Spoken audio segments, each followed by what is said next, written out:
Welcome to Braves Country Radio. We are excited to bring you a brand new season, your home for the classic call of radio baseball.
I state your name.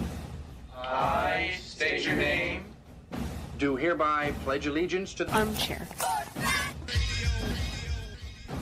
with liberty for all. You're in Braves country.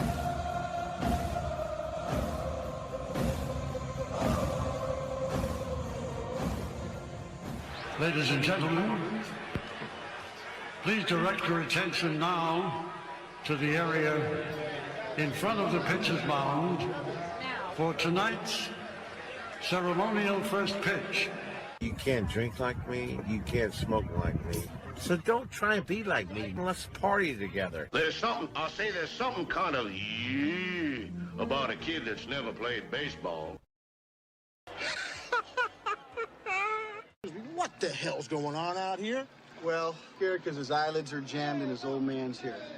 We need a live rooster to take the curse off Jose's glove, and nobody seems to know what to get Millie for their wedding present. We're dealing with a lot of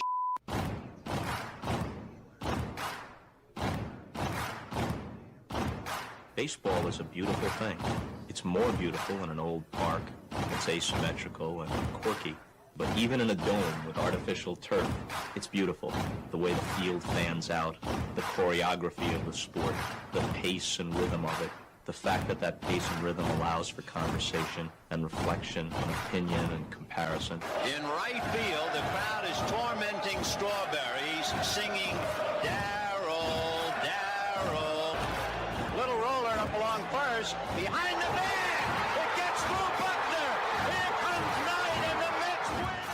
a fly ball deep to left. It's on its way. There it goes. And the Yankees are going to the World Series. Aaron Boone. Ground ball stabbed by Folk. He has it. He underhands to first for the first time in 86 years. The Red Sox have won baseball world championship. Can you believe it? It's a pastime, something you do. It's entertainment, something you watch. And it's a shared experience, something you talk about and read about. But you can apply those same three criteria to other things. What makes baseball special is that it's the best game that's ever been devised. Smith corks one into right down the line. It may go. Go crazy, folks. Go crazy. Sure as God made green apples, someday the Chicago Cubs are going to be in the World Series. A little bouncer slowly toward Bryant. He will glove it in front of Rizzo. It's in time. And the Chicago Cubs win the World Series. Cubs win. What a lucky break. The good Lord wants the Cubs to win. How can you not be romantic about baseball? If baseball is about caring, about loyalty and rivalry, Braves fans are on their feet hoping for some kind of a bleeder or a seeing-eye single. Here's the 1-2 pitch. Fastball hit high and deep down the right field line. It's going back, back, back. Is it fair? Is it zip, boom, bam, it's gone. Ram-a-lam-a ding dong, a 3-run shot, and your Atlanta Braves have taken a 1-run lead. She's gone, baby! There's a very peaceful thing. It was created and played in pastures and meadows. There's grass, there's outdoors, there's everything that people thought was American and feel about America you get in a ballpark. And it's the wonder of walking through that dark tunnel and seeing a huge open space where men play the little boy's game.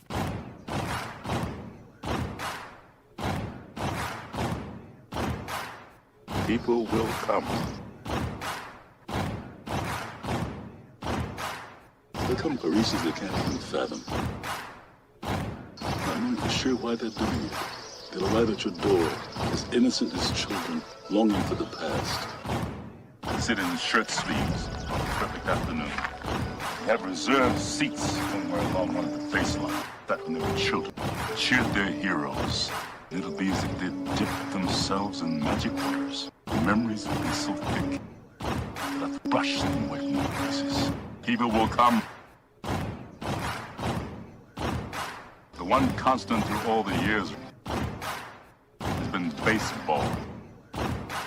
America has rolled by like an army of steamrollers and erased like a blackboard. Rebuilt and erased again. Baseball to mark the time. This field, this game, it's a part of our past. It reminds us of all that once was good. And it could be again. Oh, people will come. People will most definitely come. We're all told at some point in time we can no longer play the children's game. We just don't know when that's going to be.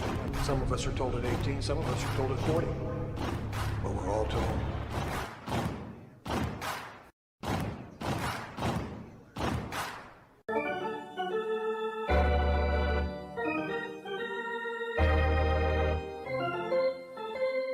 I believe in the Church of Baseball. I've tried all the major religions and most of the minor ones. I know things. For instance, there are 108 beads in a Catholic rosary, and there are 108 stitches in a baseball. I prefer metaphysics to theology. You see, there's no guilt in baseball, and it's never boring. It's a long season, and you gotta trust it. I've tried them all, I really have.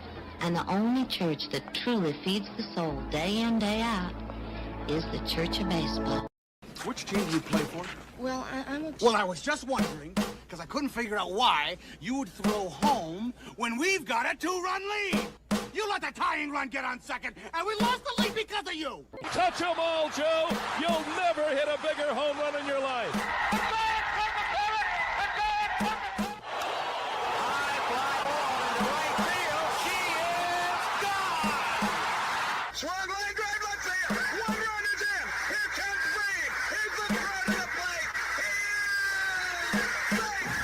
You're in Braves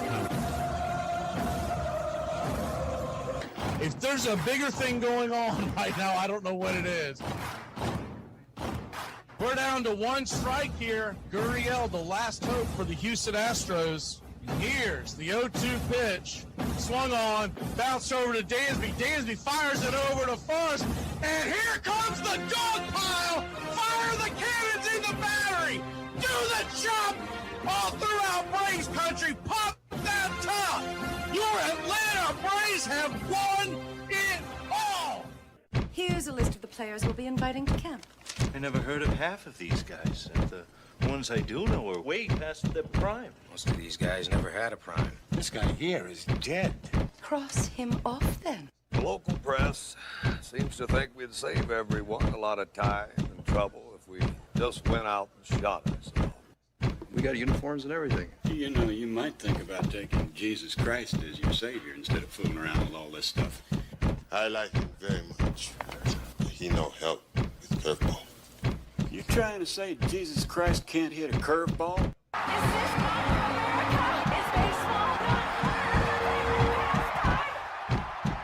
But I'll tell you, these fans are great. Listen to them. Hey, way to go, Rick. Oliver High loves you. Come on, baby. Come on, Ricky. Come on, Ricky.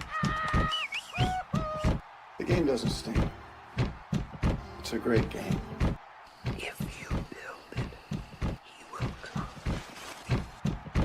You know, one of the best things about being an ex-big leaguer is getting freebies to the game. Call the front office, bingo. And once these fans recognize me, I probably won't even have to pay for my light here. Down it! I love them. Good seats, huh? You're in the wrong seat, buddy. Come on. Oh, I must be in the front row. Come on. Ladies and gentlemen, welcome. We direct your attention now to home plate. Please remain standing. We call your attention to our bands here today. They will be jointly directed. And now, another fixture. Our national anthem.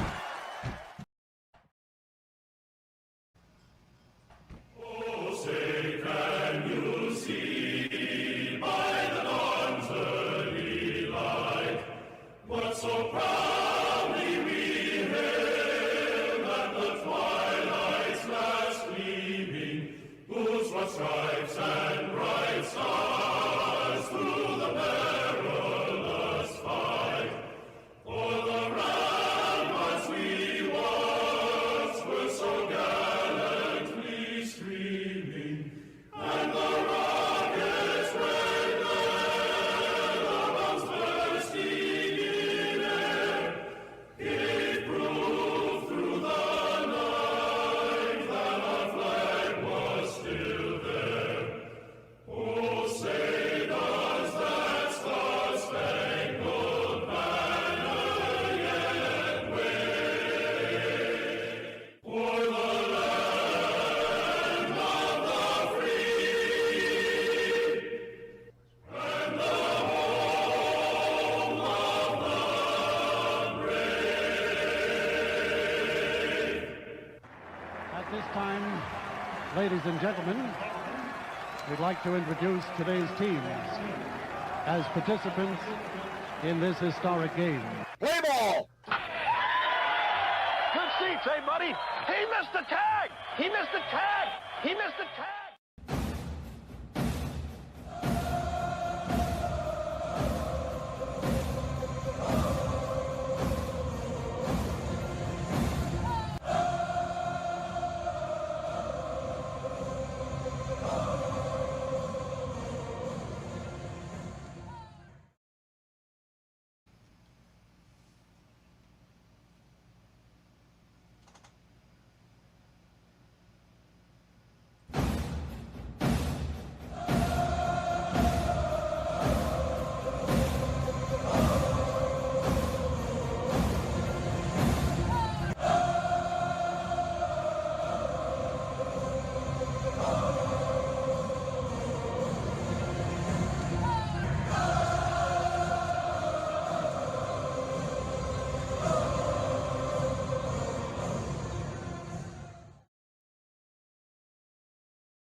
Welcome in, Braves country. We're just moments away from pitch-by-pitch, play-by-play of your Atlanta Braves. Early start, 6:05 Eastern, first pitch. Just getting all my ducks in a row. We'll be ready to bring it to you. As soon as the 3D kicks in, we will bring it in.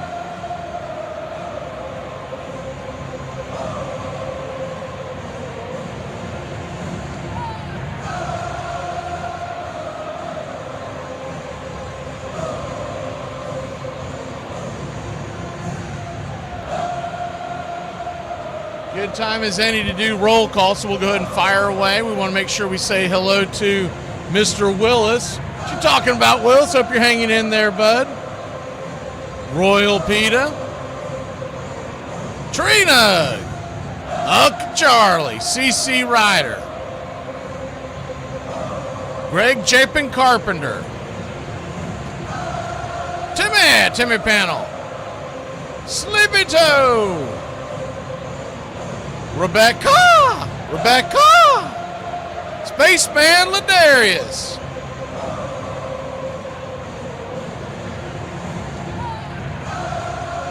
Daniel Barry.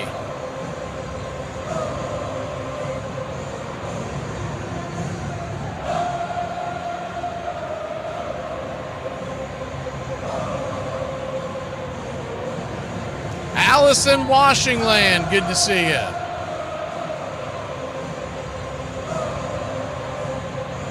Christopher Hughes. 420 Pickle. Anyone seen Nickel the Pickle? I feel like I haven't seen him in a few days. You doing all right? Jeremy. Richard Talley.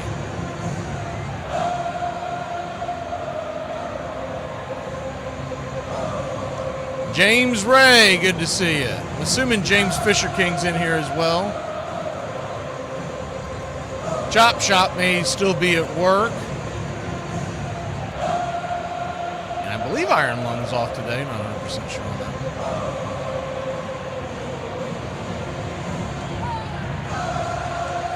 There's James Fisher King.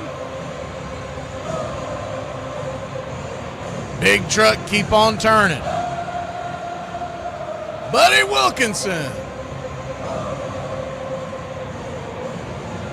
Great Oklahoma Sooner, the great Buddy Wilkinson.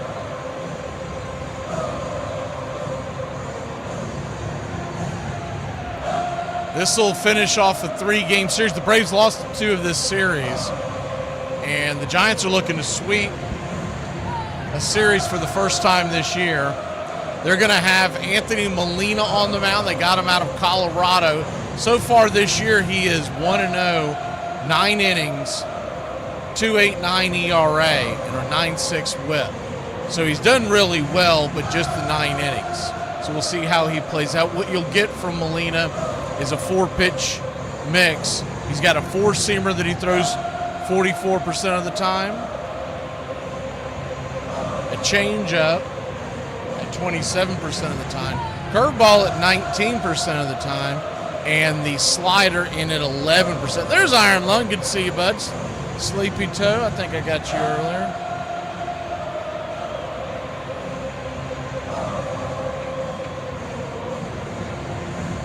I mean, I had the lot.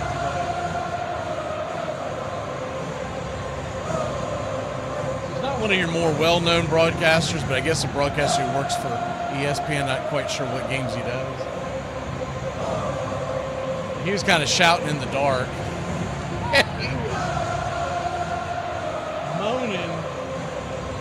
About how broadcasters, and he specifically said Major League Baseball, should not be using people's first names. They should only be using their last names.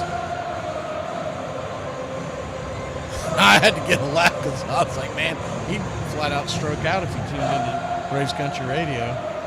Half the time I don't even use their first names. Last names, I'm usually calling them the Ice House. Man,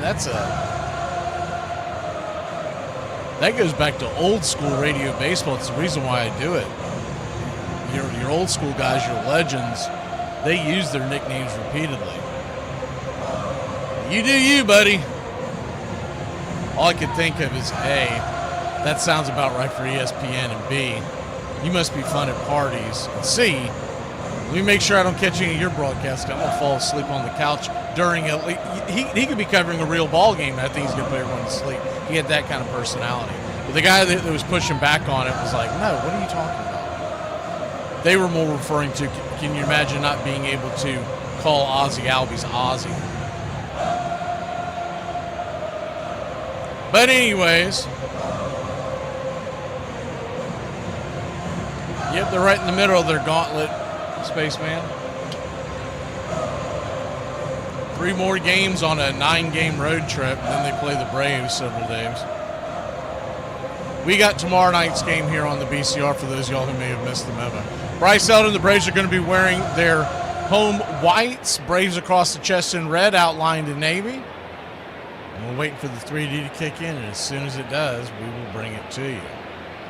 Bryce Elder comes set. He turns and kicks and fires the ball right down the inside part of the plate. Misses for a ball, and it's 1-0. And yes, sir, it is baseball time in Braves country. The 1-0 pitch, swing and a miss. 1-1.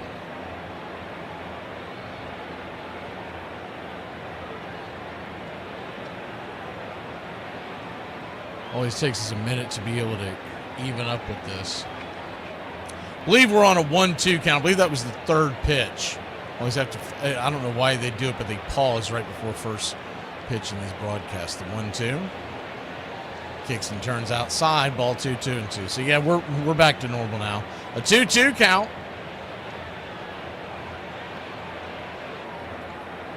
I've said it many times before, but I wish they would start that 3D about 5-10 minutes before the ball game started. The 2-2 pitch. Caught looking, strike 3, punch it out on the inner track. I believe we're going to get a challenge here because that pitch looked way inside. Your home plate umpire is Adrian Johnson. And yeah, that's about a foot inside. I was like, what? We would have taken it, but it's going to be a full count.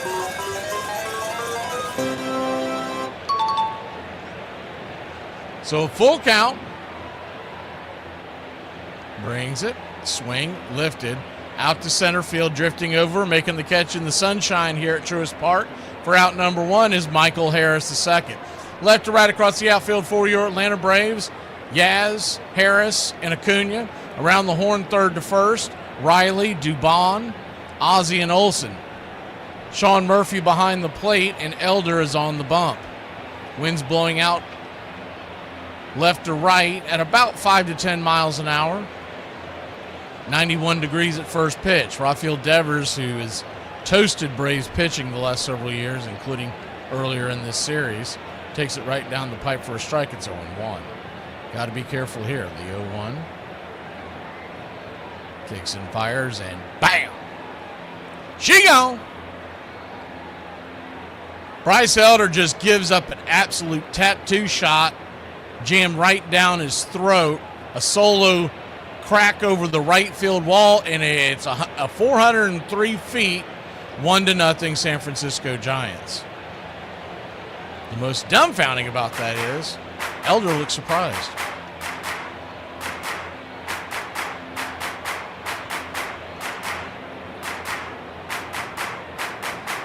So there will be no respecting your Elder by Rafael Devers. I mean, that might as well sat on a tee. That ball was crushed. Righty-lefty matchup. First pitch to Eldridge off the plate wide for a strike. It's 0-1. Riley, Dubon, Olsen, Ozzie, and Olsen in the infield, 3rd to 1st, and Smurf is behind the plate. The 0-1 down and in, 1-1. Elder on the hill. And we're going to try to get him through at least 5. The 1-1. Swing, rips it towards center, right at Harris. He has to fight that sun, man. That is a tough spot where that sun is at right now. He's not wearing sunglasses. None of the dopes out there are. 2 down. They got him on the back of their heads. I don't know what they think that does.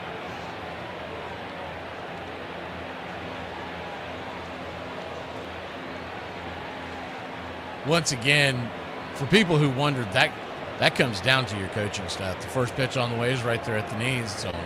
You got to make sure that they know that they need to have them on out there. Because, man, these guys, they get their heads up the rear. They don't know what – they're not even thinking about that aspect because they're playing the game an hour before they normally play in Atlanta. 1-1 count.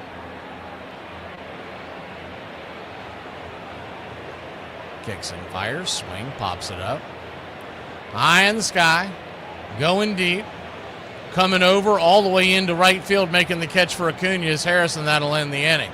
But not before a 403-foot blast was shoved down the throat of Elder. We'll try to get it back when we return here in Braves country. Where do you come from? Where do you hail from? You're in Braves country. It's always great to hear where everybody's listening here in Braves country.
Anthony Molina will go to work with a 1-0 lead.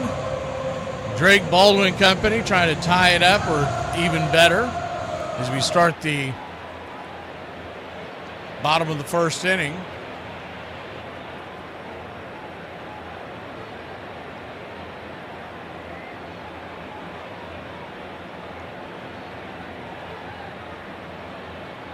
First pitch on the way, swung on and fouled back out of play. It's 0-1. The 0-1.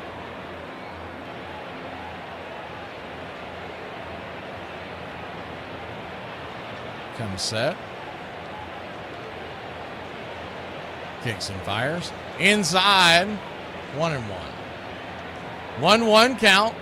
Baldwin 0 for 1 lifetime against Molina.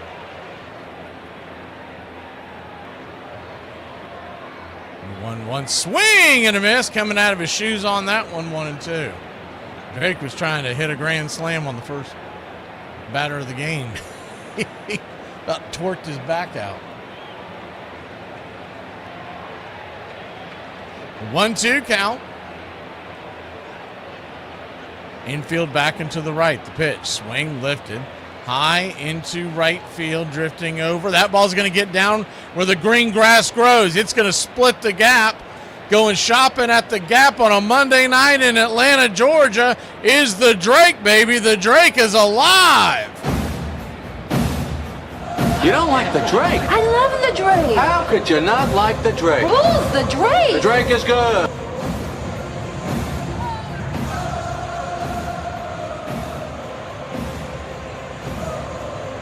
Ball was hit in the perfect spot. It had a lot of air underneath it, but the way they were playing Drake Baldwin, neither center nor right could get to it.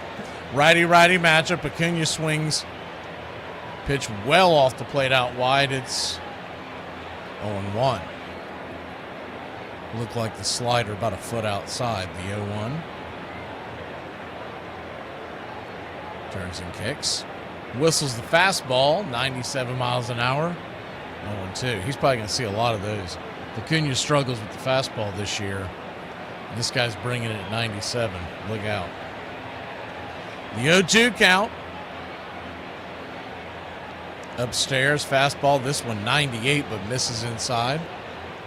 1-1. Standing on deck is Matt Olson. The tying run is at second. Bottom of the first inning. Early 6:05 start, for those of y'all who may have forgotten. Is the 1-2 down and in. Ball 2, 2-2. Finishing up a 3-game set where the Giants is the 2-2 pitch, swing lifted. High in the right field, but not very deep. It's going to get back all the way to the back of the grass, almost to the warning track for out number 1. But on the play, it's a productive out as the Drake gets all the way down to third. So all is not lost there for Acuna. Bravo.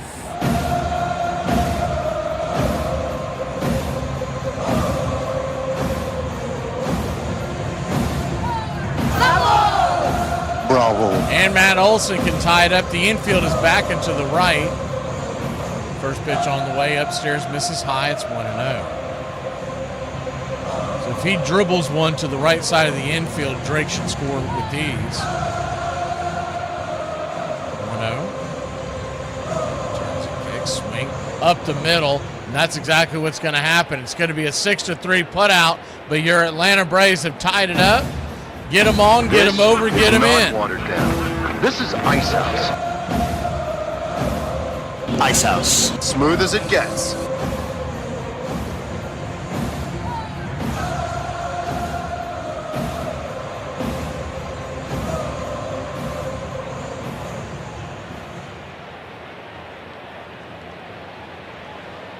Mauricio Dubon, the batter, takes the first pitch right there for a strike on the outer edge. It's 0-1.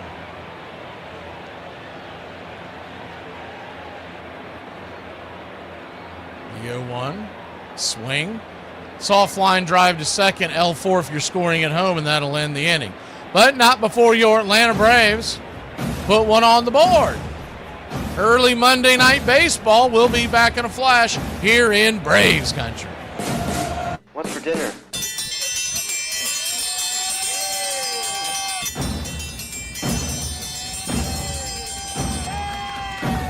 Hey, Chef, what's for dinner? My favorite. What's for dinner? Get in my belly! Blob, the Blob, Blob Barker, Blob of the Hut, and Rub-a-Dub Chub. What do you want for dinner? I don't care. One large jambalaya, please. Jambalaya? Think he can't fit through doorway. Oh, this is fantastic.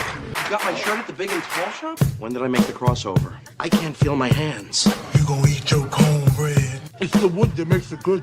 Oh my God, I'm fatter than the skipper. No and then! No and then! No and then! No and then! I refuse to play your Chinese food mind games. You sure you know what you're doing? Yeah, Chinese food seems kind of complicated. Well, maybe for a less experienced chef. That ketchup? It's just a base. You don't understand cooking. Hey, you know what? I just figured out what I want for dinner. A nice hot bowl of shredded stew. Gazpacho, por favor. Por favor. I'm part Spanish.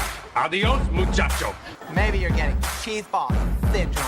I love broccoli. It's good for you. And maybe you'd like to have a piece. Vile weed!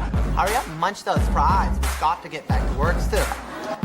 One large crab bisque to go. You want bread? You're pushing your luck, little man. You know what? I'm sorry. I've had shredded stew before, and it sure as diddly didn't taste like that. I'll tell you what, a refill on this delicious exotic tea. That's duck sauce. It is good. We're trying to lose weight. Fatty McButterpants. Lay off me, I'm starving. I'm gonna order some pizza. A little neighborhood joint called Domino's. Domino's? Everybody enjoying the food so far? Oh my God, yes. We're gonna come tomorrow night and every other night for the rest of our lives. Oh, and don't cheap out on the tip. We all know you're loaded now. What's for dinner?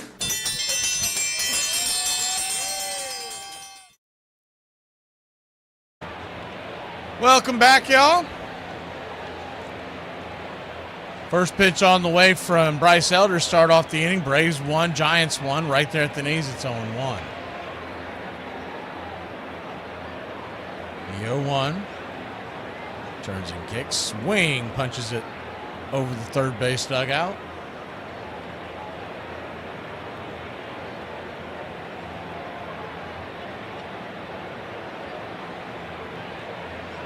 The 0-2 pitch, swing, knocked on the ground over to second. Ozzie to Olson. 4-3, one down.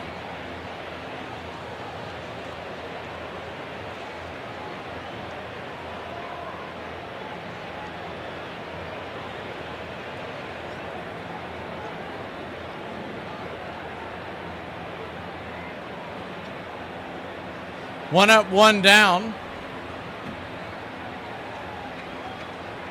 First pitch right there, righty-righty matchup.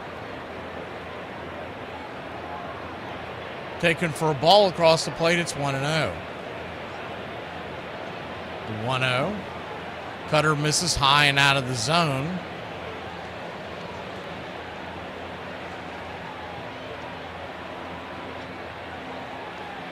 Slavis Basabi, the batter, is the 2-0 right there on the outer edge. 2-1. 2-1 count. Basabi, the third baseman today for the Giants. Elder brings it. Swing, hard hit ball over the short, backhanded by Dubon. Fires it across the diamond. Good throw, great grab by Olsen out of the dirt.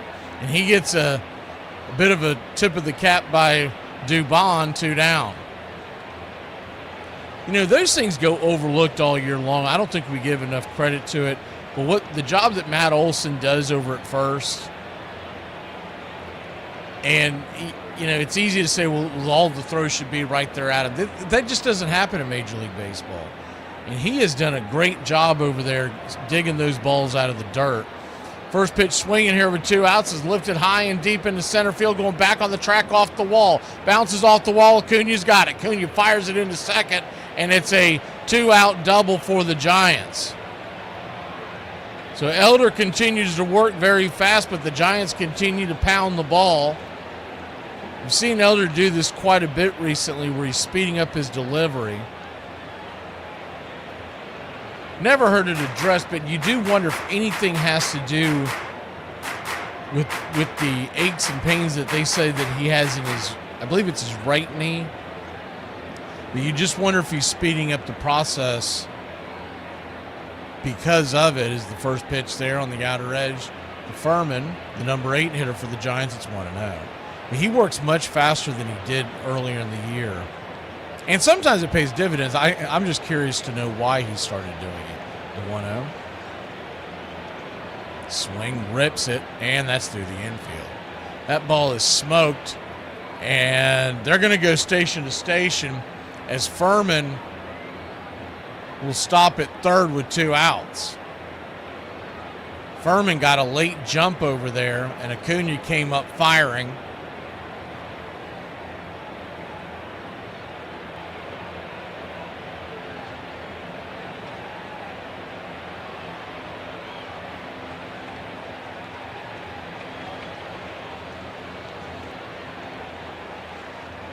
Giants lead the season series 4-1 against Atlanta. The Braves have dropped both games in Atlanta versus the Giants. This is a makeup game from June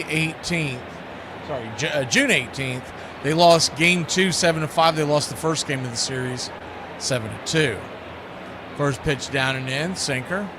Taken for a ball. Number 9 hitter, Koss, at the plate. It's 1-0. Elder got to make sure he gets out of this jam. Top of the order, looming on deck. Devers is in the hole. The 1-0. Swing, chopper on the ground. Riley's got it, takes his time, fires it to first, and that'll end the inning. So they move some batters around, but we keep them off the board. Good job by Elder dancing out of trouble. We'll be back in a flash. Bottom of the second we go here in Braves country. My daughter just asked me if she could turn the heat up in the house. I told her, hell no, you better go grab one of them hoodies you had on when it was 100 degrees outside. I'm going to show you guys how to cook like a true Kentucky boy. All you need to start is some lithium batteries and some Sudafed.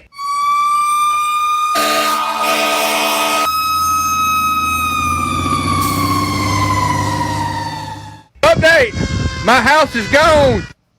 Usually when somebody invites me over to their house and I drive by and see more than 3 cars, I just usually go on home because I kind of feel like it could be an intervention. MLB teams are required to apply a small dab of mud to the 13 dozen baseballs used during a standard MLB game. Every team has been muddying baseballs since the 1950s, and they've used only one special type of mud, magic mud, found on the Delaware River in New Jersey, that provides the perfect grip. That mud has been harvested by one family for nearly 80 years. The mud takes 6 weeks to harvest and process, and the best part, only the Bentliff family knows the exact location of the magic mud. Soldiers played ball in camps and on battleships, on fields in Flanders, and in hastily constructed ballparks throughout France. Grover Cleveland Alexander served in the trenches with an artillery unit and emerged from the fighting shell-shocked, his hearing damaged, drinking more heavily than ever to forget the horrors he had seen. Though Branch Rickey was 36 and had 4 children, he went to war too, became a major, and commanded a unit that included Captains Ty Cobb and Christy Mathewson. Cobb and Mathewson did not get to France until after the shooting stopped, but during a drill, Mathewson was exposed to poison gas that fatally seared his lungs. He would live for 7 more years, but his great career was over. Braves Country Radio, pull up a chair. Your home for the classic call of Braves Country Baseball.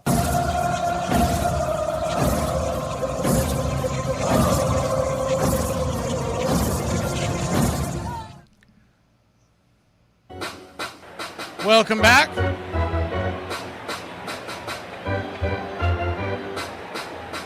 One to one your score. Molina goes back to work. Michael Harris is second, the batter. Righty-lefty matchup. Infield back into the left. First pitch swinging, lifted. High and deep into left field. Left center field going back on the track. Get up, get up. Zip, boom, bam, it's gone. Ram-a-lamma, ding-dong. A solo shot. And Muddy Mike. Clinging and clacking. That's all right. My name is 2 to 1 your score. Use your eyes. This ain't for play. I don't do this for fun. Might want to shave. Might want to shave somebody else. Never know.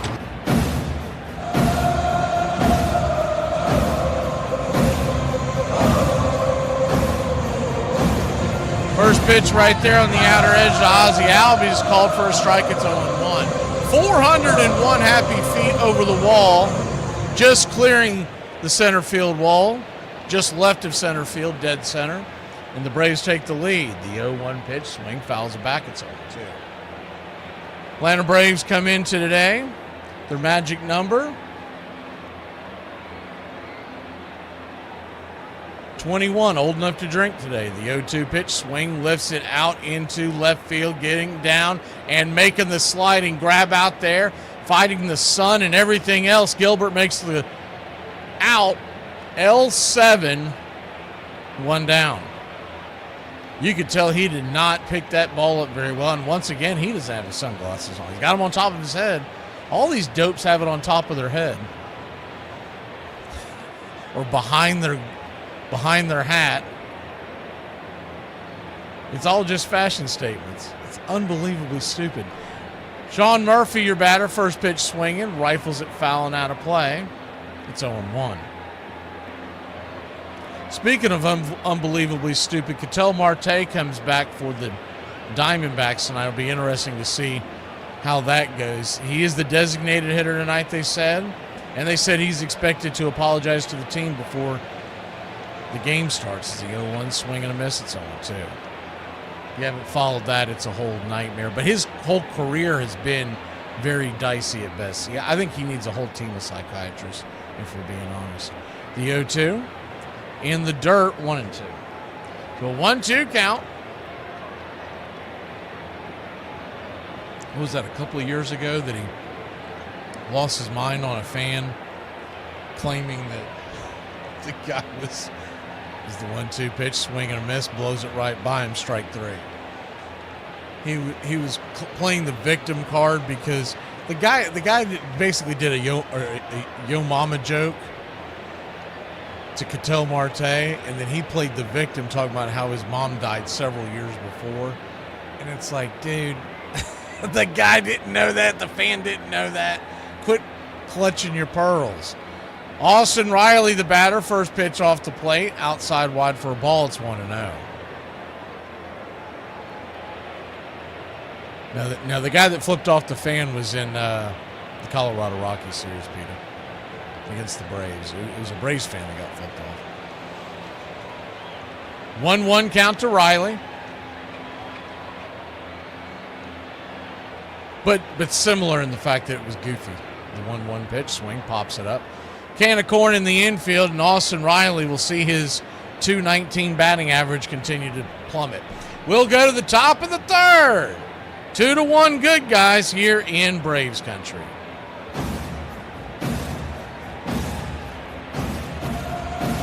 On this date in 1950, Gil Hodges becomes the fourth major leaguer in the century to hit 4 home runs in one game, en route tying the major league record of 17 stolen bases at the time. The Dodgers' first baseman, quartet of round trippers off of different Boston pitchers and Carl Furlow aboard each time, contributes to Brooklyn's 19-3 rout of the Boston Braves at Ebbets Field. On this date in 1959, Sandy Koufax strikes out 18 batters to establish a new National League record for a 9-inning game in the Los Angeles Dodgers' 5-2 victory over the San Francisco Giants at LA Memorial Coliseum. The Southpaw's performance equals the major league mark established in 1938 by Indians fireballer Bob Feller during a 4-1 loss to Detroit. And on this date in 1990, Ken Griffey Sr. and Ken Griffey Jr. become the first father and son to appear in the same major league lineup. The 40-year-old left fielder and his 20-year-old offspring score a run in the Mariners' 5-2 victory over the Royals at the Kingdome.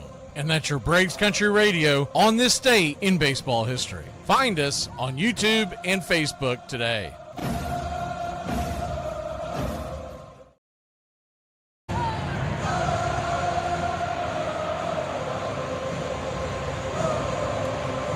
Yeah, Carrick yesterday, I mentioned it briefly, but I don't think I went into detail, but Carrick yesterday was the kid that flipped off the Braves fans, or fans. I don't know if they were necessarily Braves fans, but it was fans.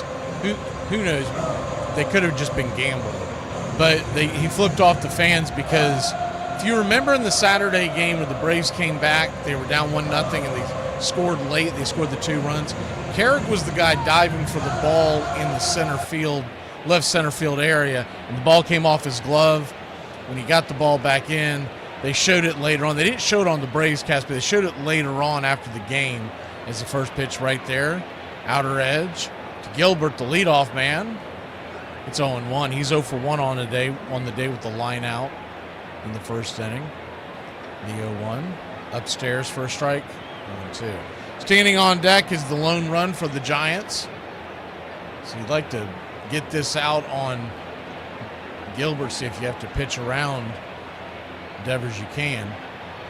But he flipped off the crowd, and as it was caught on camera, et cetera, he was benched yesterday as the 0-2 pitch swing.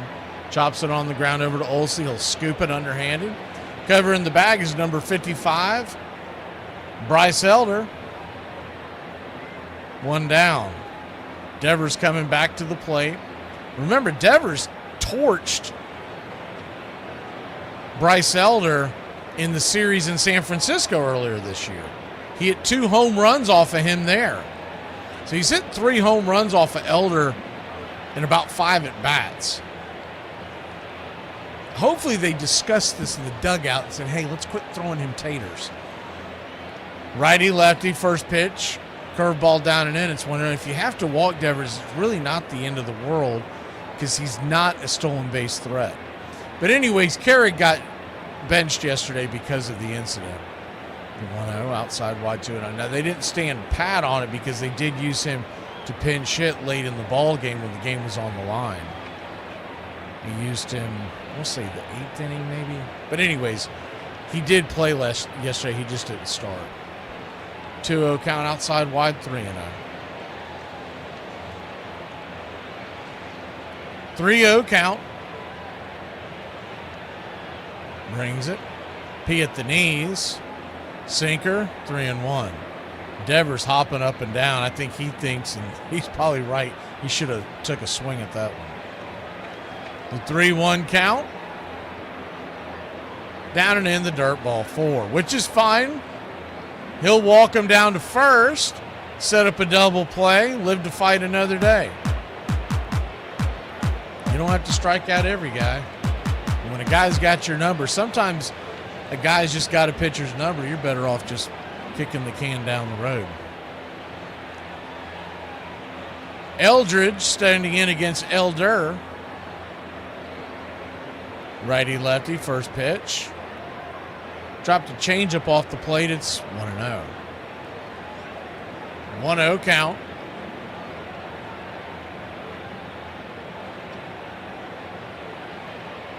Turns and kicks. Swing. Chopper on the ground. Over to Ozzie. Ozzie to Dubon. Fires it to first, but no chance at getting Eldridge, who actually runs pretty well for a first baseman. Came up as an outfielder, but there are 2 down. So you get the lead runner, keep him out of scoring position. And now there's 2 outs.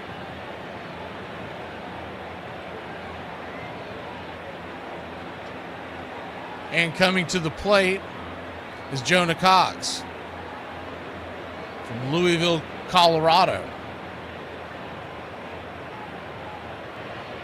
Didn't know there was a Louisville, Colorado. The first pitch swinging, chops it on the ground over to Riley, and that'll end the inning. So 5-4 ends it. We go to the bottom of the third in a fast-moving get-in and get-out game here in Braves country.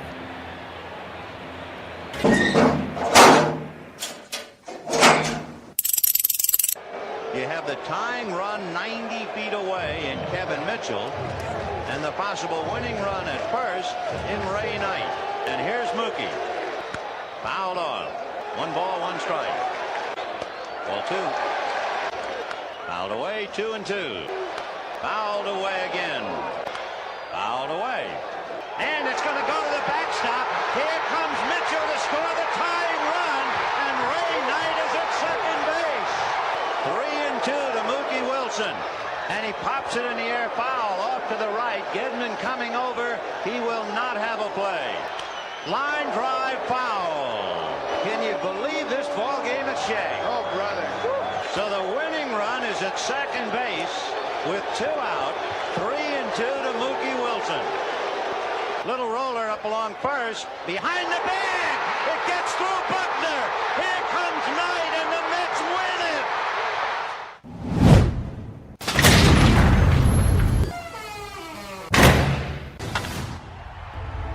It's one of those moments where I don't care how long you've been doing it, you kind of step back as they're collecting the debris off the field and you go, okay, that was pretty cool. I got to be here for that. You're going to reach back for that memory as you get older, and I do. I remember looking down at him in the dugout, and he kind of looked at me, and it was kind of like, okay, that was pretty cool.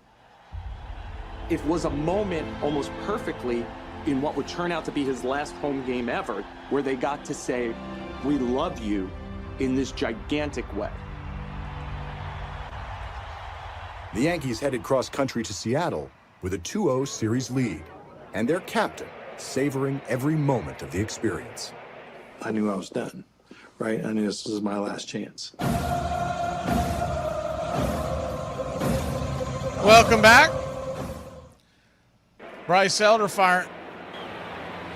Molina firing the first pitch to the Yaz. Down and in for a ball. It's 1-0. The 1-0 pitch swung on.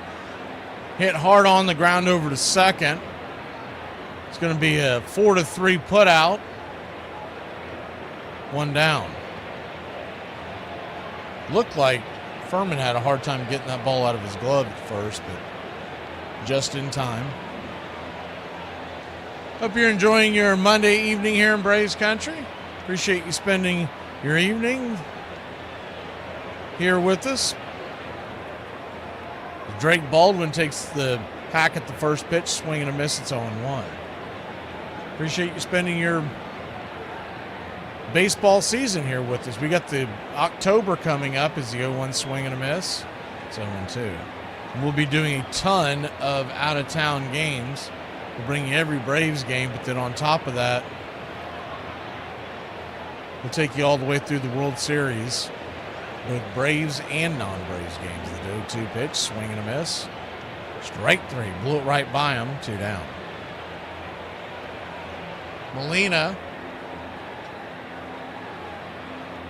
second strikeout of the day. He's gone about 4 innings. This is his longest outing so far, so it'll be interesting to see how far they have him go in this game. He's been stretched out on the farm. First pitch swinging by Acuna, rips it back foul. It's 0-1. I'll also be interested to see how far they have Eldridge go. Depending on the score, does he see Devers for a third time? The 0-1. up top misses 1-1. Pretty well rested bullpen. You've got 2 games following this, tomorrow night and Wednesday morning. And then you do have a day off on Thursday before we head to Philadelphia to face the Phils. 1-1 up and in, ball 2-1. Braves Country Radio's schedule looks like this the early part of the week. We got tonight's game. Tomorrow we come on the air for 6:30, 6:45 first pitch. The 2-1 chops it foul. 2-2. And immediately following that game, we're going to take you out to Arizona for the Diamondbacks versus the Phillies. That should be a good matchup. Erod's on the mound for the Diamondbacks. I believe it's Luzardo for the Phillies. The 2-2. Kicks and fires. Swing and a miss. Blew it right by him. Strike 3. That'll end the inning. Braves lead it 2-1. We go to the top of the 4th. Quickly we're moving here in Braves Country. And today they were telling me that my son has a Halloween parade at his school where all the kids at his school, they dress up in their Halloween costumes and they walk around the track for however many minutes. And the parents come and they video and all that. And I was there for it last year because it was on a Monday. And my wife was telling me that he had that today. And I said, well, why didn't you guys tell me anything about it? My wife said, well, I knew you had practice and meetings, so I didn't think you're going to be able to come. And then my son said, and it's also because you're 2 and 6 and you need to be in the office working. So I can take criticism. So please don't think that, because I get it at home worse than I get it on social media. Hey, what'd you just call me? I called you an alcoholic. Well, why would you call me that? Because you're like, after we're done here, let's go have a beer. And I'm like, you've had a lot of beers this week. And you're like, well, there's a lot of reasons to have beer. Like, our daughter shot a deer, so every time we shoot a deer, we gotta have a beer. Yep. And then I've been stressed out a little bit, so I had a beer that night. And I'm like, yeah, that's coming from like the mouth of a true alcoholic. Like, it's raining, I gotta have a beer. I went and got the mail, I gotta have a beer. I mean, yes, I'm having a beer, but are you going to have a beer with me? Well, of course, I can't let you drink alone now, can I? All right, 2 Busch Lights. If he was in a race against time, Mattingly was emptying his tank. He'd hit .417 in the series. The Mariners won games 3 and 4 to tie it back up. Suddenly, the Yankees' season and maybe Don Mattingly's career were hanging in the balance. It was hard, because the whole time you think you're going to win it, you think you're going to win the series, and all of a sudden it's like, it was quick too, like it was over.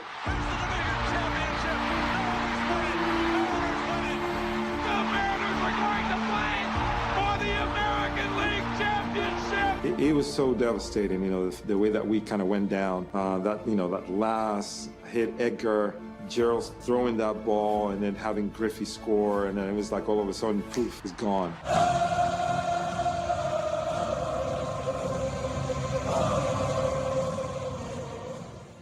Welcome back. Bryce Elder goes back to work as we begin the top of the 4th inning in a very fast-moving ball game. Jung-Ho Lee takes the first pitch off the plate for a ball. It's 1-0. Righty-lefty matchup. Lee digging in.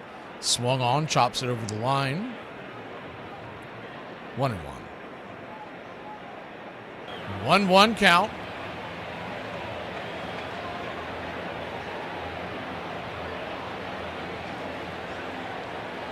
Giants head to Pittsburgh to take on the Pirates after this. The Braves go to Washington. The 1-1. Down and in 2-1. They could probably charter a plane together. drop one of them off first.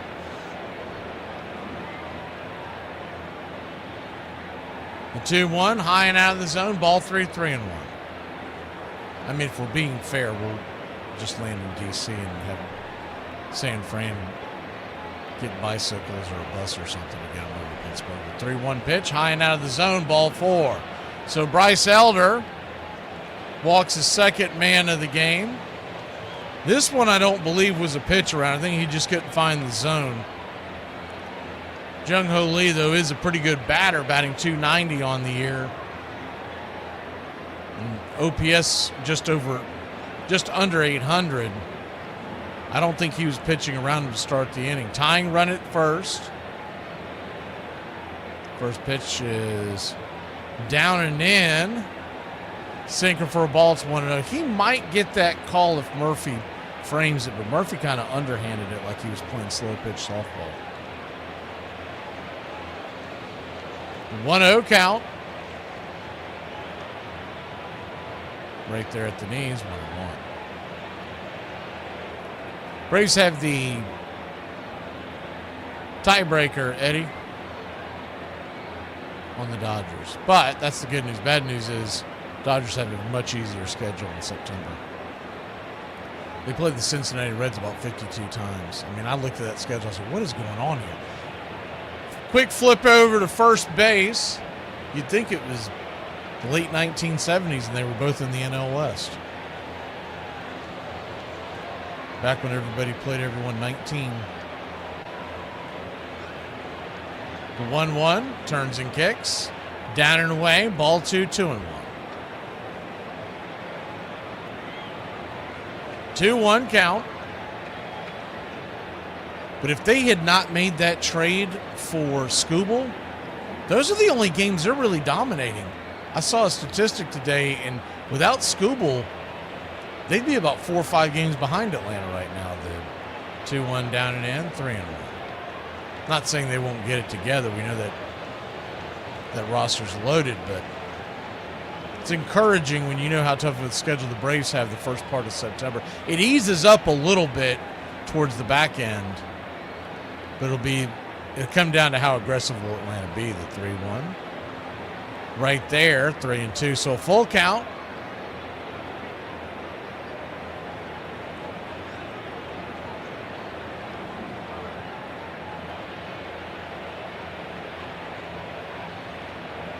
The 3-2 pitch, swing, chops it down the third base line, foul.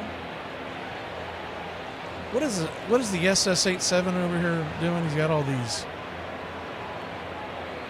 What are we playing? Wheel of Fortune? We got to fill in the blanks. Full count, nobody out. Braves clinging to the 1-run lead. I think the most unbelievable statistics that I saw is the 3-2 swing and a miss, strike 3. Throw goes down to second base, and Lee is safe, so he'll still second, but we do get the out. Looked like it was a delayed hit and run. Don't believe it was a straight. No, never mind. Scratch that. He actually got a pretty good jump. I didn't realize. I thought he had done a delay, but he actually got a pretty good jump. I think the statistic that got me the most was the one that I told you yesterday, that they were talking about how close these games have been with the Braves lately. First pitch right there at the knees. So one that I don't have it in front of me. I deleted it, but and Walt Weiss was saying that it wasn't good for your health. It's like, no kidding, buddy. We're all going through it. The 0-1. Swing, chopper back to the mound. Elder's going to flip to third. Riley's going to tag Lee on the chest going by, and there's 2 down. It'll be a fielder's choice as Kisner will make his way over to first. But a big out there. Heads up play by Bryce Elder.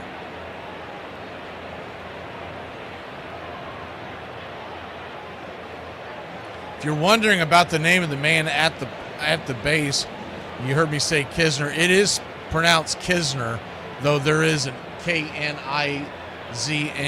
So think of it like a silent N.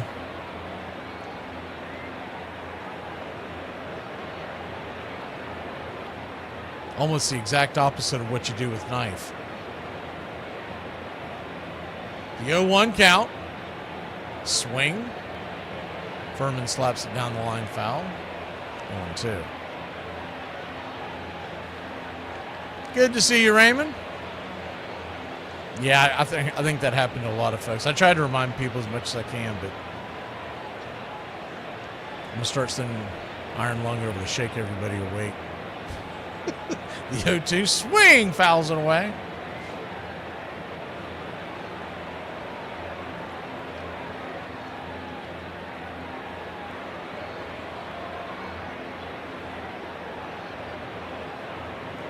Opposed to an alarm clock, you'll have an iron lung clock. The 0-2 count, runner at first, 2 outs. The pitch on the way. Caught, looking strike 3. He got caught watching the paint dry, punched him out on the inner track, and that'll end the inning. Braves 2, Giants 1. Bottom of the 4th we go here in Braves country. Before we head to D.C. Y'all, back when I was a kid, I could fall out of a tree and walk it off like it was nothing. Now, if I sleep wrong, I can't turn my head to the left for a whole week. This is weak, man. Frank's trying to not pay me my winnings for the Skins beatdown I just issued him because his 401k's tanking.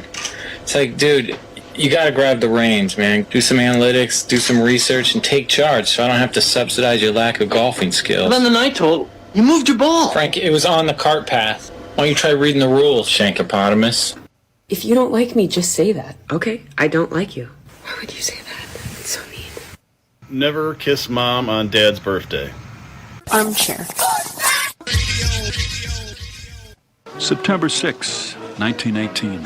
Far different from any incident that has ever occurred in the history of baseball was the great moment of the first World Series game between the Chicago Cubs and the Boston Red Sox. As the crowd of 19,274 spectators stood up to take the afternoon yawn, the band broke forth to the strains of the Star-Spangled Banner as the ball players turned quickly about and faced the music. And when the final notes came, a great volume of melody rolled across the field. The onlookers exploded into thunderous applause. The wartime crowd sang so enthusiastically that the performance was repeated at every game of the series. From then on, the song was an integral part of the national pastime. It did not become the official national anthem until 1931. The Red Sox won the World Series that year, beating the Chicago Cubs 4-2. One of the series stars was the young pitcher Babe Ruth, who had won both his starts, including a masterful 1-0 shutout. It was Boston's 4th World Championship in the decade.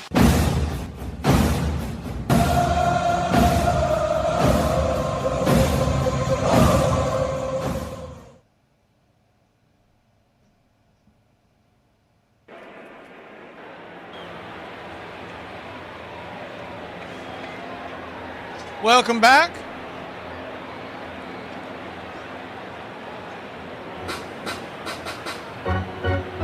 Righty-lefty matchup. Matt Olson, your batter, first pitch. Taken right down the pipe for a strike. It's 0-1. 0-1. Brings it. Swing. Fouls it back. Slices it into the crowd. 0-2. 2 runs, 2 hits, no errors for Atlanta. 1 run, 3 hits, no errors for San Francisco. The 0-2 count. Whistles it upstairs, and they said that it touched his bat. Check swing, strike 3. It must have just touched it, and there's no argument by Olson. 1 down. Bringing Mauricio Dubon to the plate.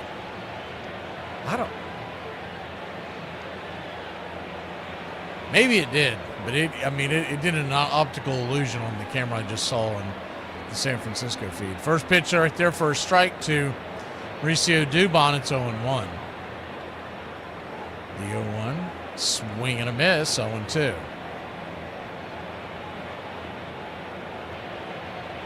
Oh, 2 count. Dubon 0 for 1 on the day. The 0-2, swing and a miss. Setting him up, knocking him down. 5th strikeout of the day for Molina, and that'll bring Harris to the plate, who clocked one over the right field, or the center field wall his first time up, I should say.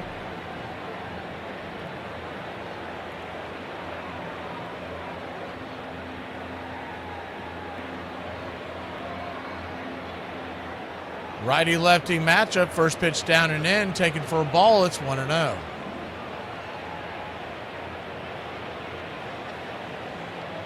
1-0. Way outside the zone. Ball 2-0. Braves scored 1 in the first and 1 in the second. The 1 in the first was the Drake coming around after getting a double. They got him over and got him in. Acuna sending him to third and Olsen bringing him home. Both outs. The 2-0, swing and a miss, 2-2. Those are the 2 base hits on the day against Molina.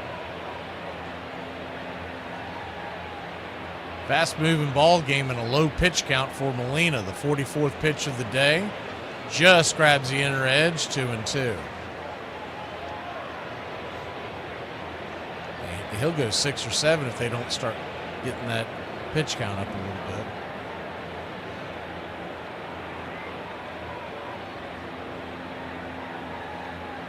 The 2-2. Swing, golfs it backwards into the stands, and we'll do it again. Standing on deck is Ozzie Albies, but there are 2 outs if they got the line moving. Sean Murphy, sitting 7th these days against the right-hander, is in the hole, followed by Riley and the Yaz. The 2-2 in the dirt, ball 3-2. Good take there by Harris. Batting .297 on the year. There's only one in the neighborhood of 300 for the Braves as we approach September tomorrow morning. The payoff pitch, swing and a miss, chased a nasty one. That ball fell off the table, and that'll end the inning. But the Braves lead it 2-1. We'll be back in a flash. Time for the Giants to grab the sticks. We go to the 5th here in Braves country. Fat, drunk, and stupid is no way to go through life, son. The faces from the past. You've walked past them many times. I don't think you've really looked at them. Go on, lean in. If you listen real close, you can hear them whisper their legacy to you. Listen, you hear it? Seize the day, boys. Hello. Toga! The world ain't all sunshine and rainbows. She did not drink the vodka. Toga! Because I drank the vodka. Objection! Please be seated, sir. This is not a courtroom. Well, object anyway! Toga! October 11th. October 11th, October 12th, and 13th, and 14th. Toga! I drank all of those days. I drank. I'm drunk now. Toga! I'd rather fight beside you than any army of thousands. Then take it! It's yours! Tonight, we are the greatest team in the world. And you were meant to be here. Tonight, this is your time. Their time is done. It's over. Screw them! Guys tired? I'll get all the sleep I need when I'm dead. Forget about the crowds, their fancy uniforms, and remember what got you here. Toga! Focus on the fundamentals. We've gone over time and time again. You damn dirty son of a... I wouldn't make it a habit calling me that, son. I want you to remember that no bastard ever won it by dying. You won it by making the other poor dumb bastard die. Well, that was pleasant. Nice of him to stop by, don't you think? Toga! And shepherds we shall be, for thee, my lord, for thee. Power hath descended forth from thy hand, swiftly carry out thy command. And this crowd's back into it now. We gotta do something. Absolutely. You know what we gotta do? Toga party. We can't afford to have a toga party. Toga! Toga! Toga! Toga! Toga! Toga! Toga! Toga! Okay? All right! Let's go! Let's go! Let's go! Let me hear it! Let me hear it! Let me hear it! Welcome back. First pitch on the way is swung on and lifted out to center field. And it's a quick F8 in your scorecard, one away. Not only is the game moving faster, the breaks are faster than normal. It's supposed to be a 2:15. I thought my mind was playing tricks on me, so I timed it that time, and that one was at 2:08.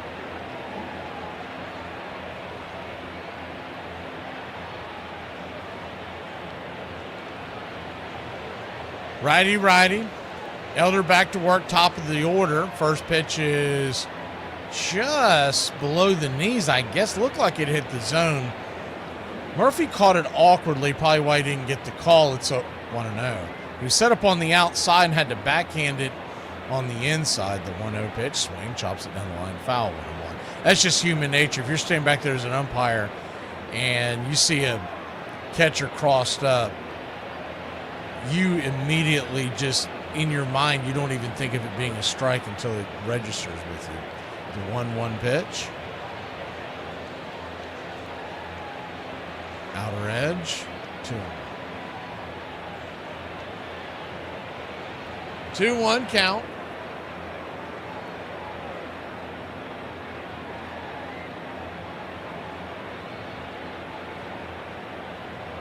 Kicks it upstairs. 3-1.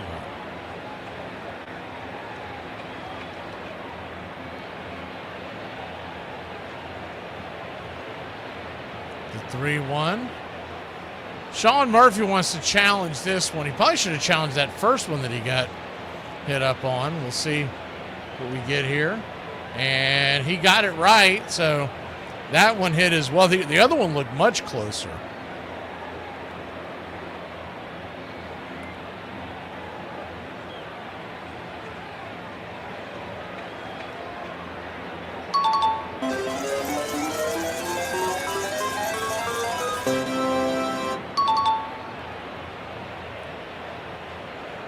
Payoff pitch, upstairs, caught looking, strike 3. He got caught watching the paint dry, punched him out atop the track, and there's 2 down. Big strike out there because Rafael Devers is looming on deck, and he cranked one out his first time up. His 3rd home run against Bryce Elder in 2026 in just about 6 at-bats. Righty-lefty matchup, first pitch right there, just misses off the track, it's 0-1. Makes it a lot easier to pitch around Devers.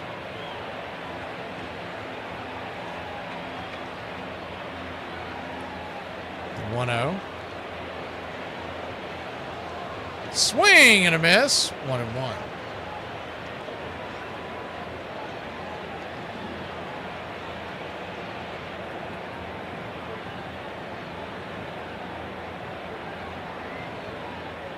One count, down and in, 2-1. Devers cranked a 403-foot home run his first time up. Braves pitched around him on 5 pitches his second time. So he's 1 for 1 on the day, the 2-1, outside wide 3-1. He was one of those names that was being rumored to be available to be traded to the Atlanta Braves. I just never bought it, because where are you going to put him? The 3-1. Check swing. Did he go around? They checked down the line. Did he say? No, he did not. The way Devers paused in his tracks, I thought he called it a strike, but he did not. So it's going to be another walk, another 5-pitch walk on Devers, and Eldridge comes to the plate. But if you made a trade for Devers, like people say this kind of stuff, and then it's like, where is this guy going to play? You got Riley locked up for many years at third. That was his old position, and he was really bad defensively over there. First pitch swinging, chops it down the line. It's 0-1. Yeah, in theory, you could put him at DH, but man, that is an expensive DH to carry for many years that you can't really do anything with defensively. The 0-1 pitch, outside wide, 1-1. But I guess it's the old saying, it's a lot easier spending other people's money. Fans are like, go get him. We'll teach him to be a shortstop. Just go get him. The 1-1 count. Down and in, ball 2, 2-1.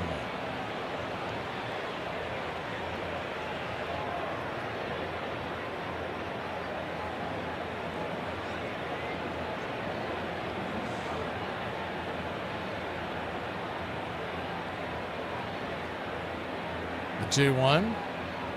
Right there on the outer edge, 2-2.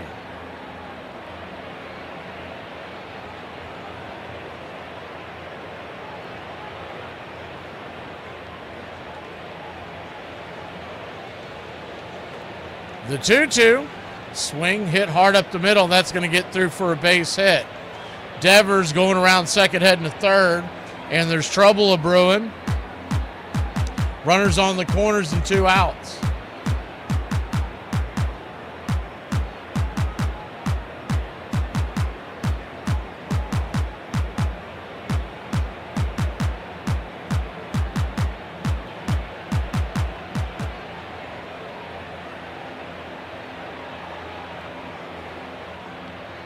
So Jonah Cox will come to the plate. He is 0 for 2 with a fly out and a ground out into a fielder's choice. Righty-righty matchup, infield. Back into the left. The first pitch showing bunt, punches it over to first, and it's going to get past Olsen. They played that perfectly Weiss and company outsmarted by the Giants for sure, and that'll tie the ball game. Mentioned it many times that the Braves play this defense. They do an overshift, and so there's nobody on the right side over there. And so Olsen is not a shortstop. He does not have that kind of range. Even if he gets to the ball, it's going to be a base hit because Elder's never going to get to the bag in time. So back to the drawing board for the number crunchers in Atlanta. Time is called. And they're going to call, I believe, an automatic ball here to make it 1-0 on Eldridge.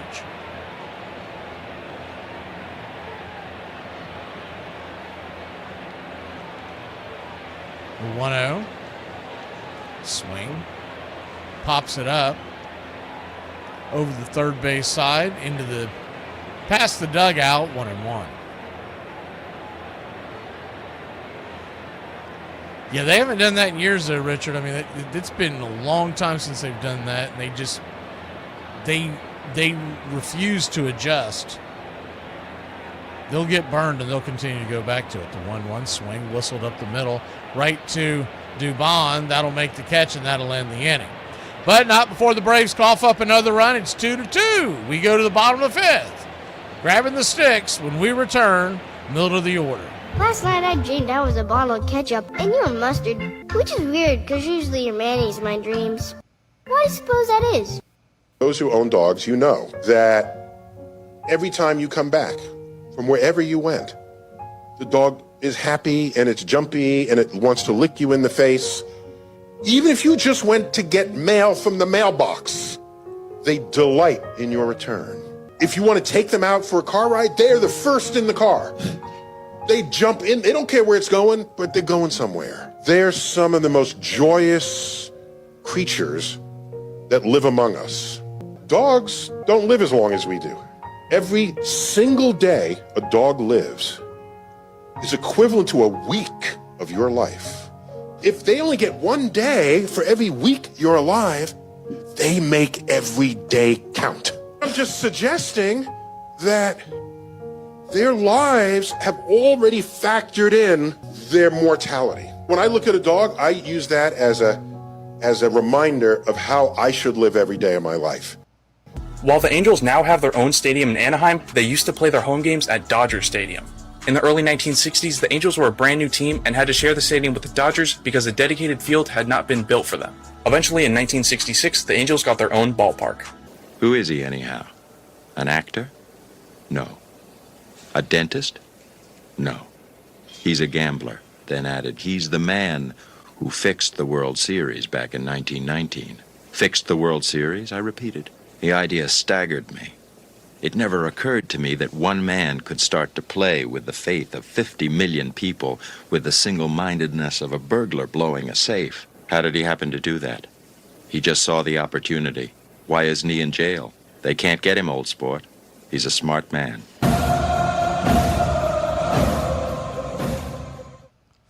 Welcome back. First pitch swinging here by Ozzie Albies. And 1 pitch, 1 out. Ozzie is true to his name. Here's we start the bottom of the fifth. F8 your scorecard.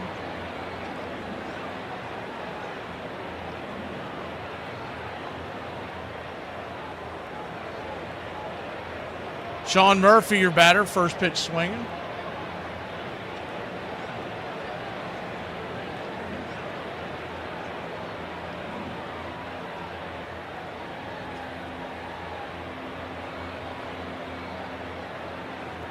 Excuse me. For some reason, they went right to a highlight reel of the last at bat. Righty-righty matchup. First pitch right there on the down the pipe for a strike. It's 0-1. The 0-1. Murphy struck out in the second inning, batting .214 with 2 home runs. The 0-1 pitch swing. Punches it towards right field. A dying Quail, and that's going to find itself for a base hit, and Sean Murphy's aboard to start the bottom of the fifth in a tie ball game for your Atlanta Braves. Smurf is me. I must call an emergency meeting.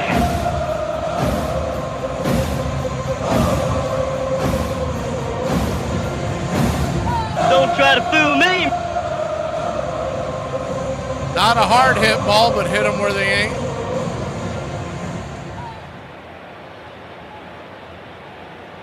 First pitch right there to Austin Riley. Taken for a strike. Four-seamer, up and in. It's 0-1.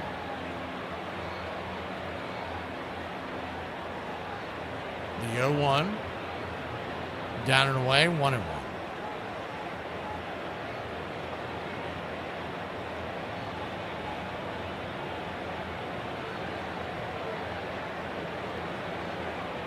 One count.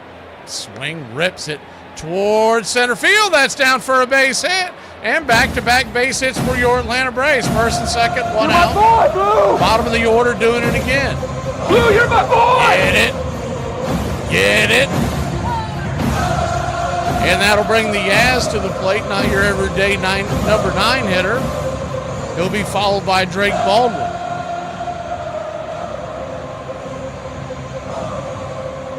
Yaz batting .224 on the year, 0 for 1 on the day.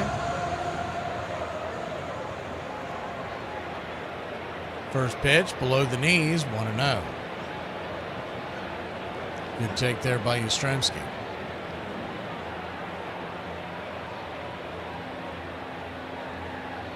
.1-0 count. Right down the pipe, 96 on the outer edge, 1-1.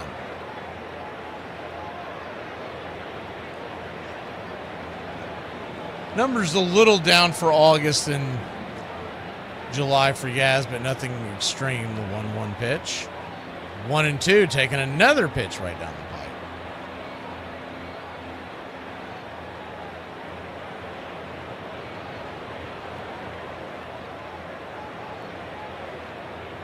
The 1-2. 2-2. Pitch four-seamer. Well off the plate.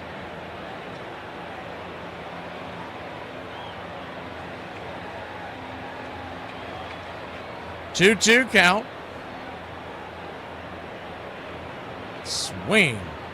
Knocks it high and deep down the left field line, bending foul. Will it stay in play? It will not. Do it again.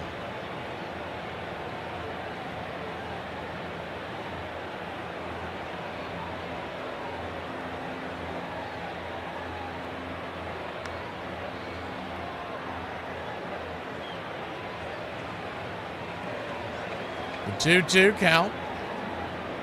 Infield back into the right. The pitch. Swing. Pops it up.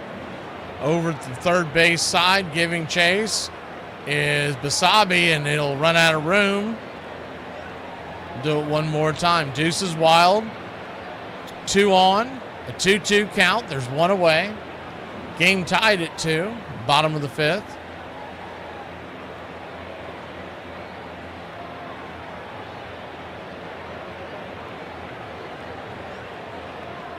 The 2-2.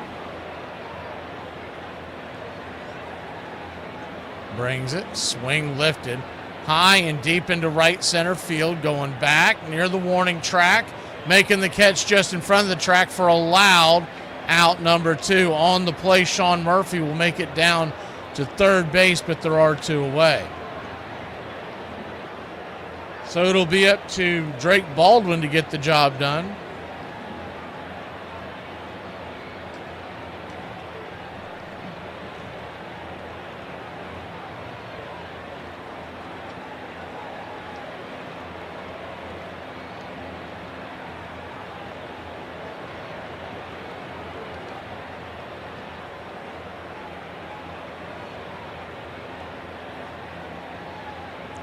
First pitch to the Drake is inside, taken for a ball. It's 1-0.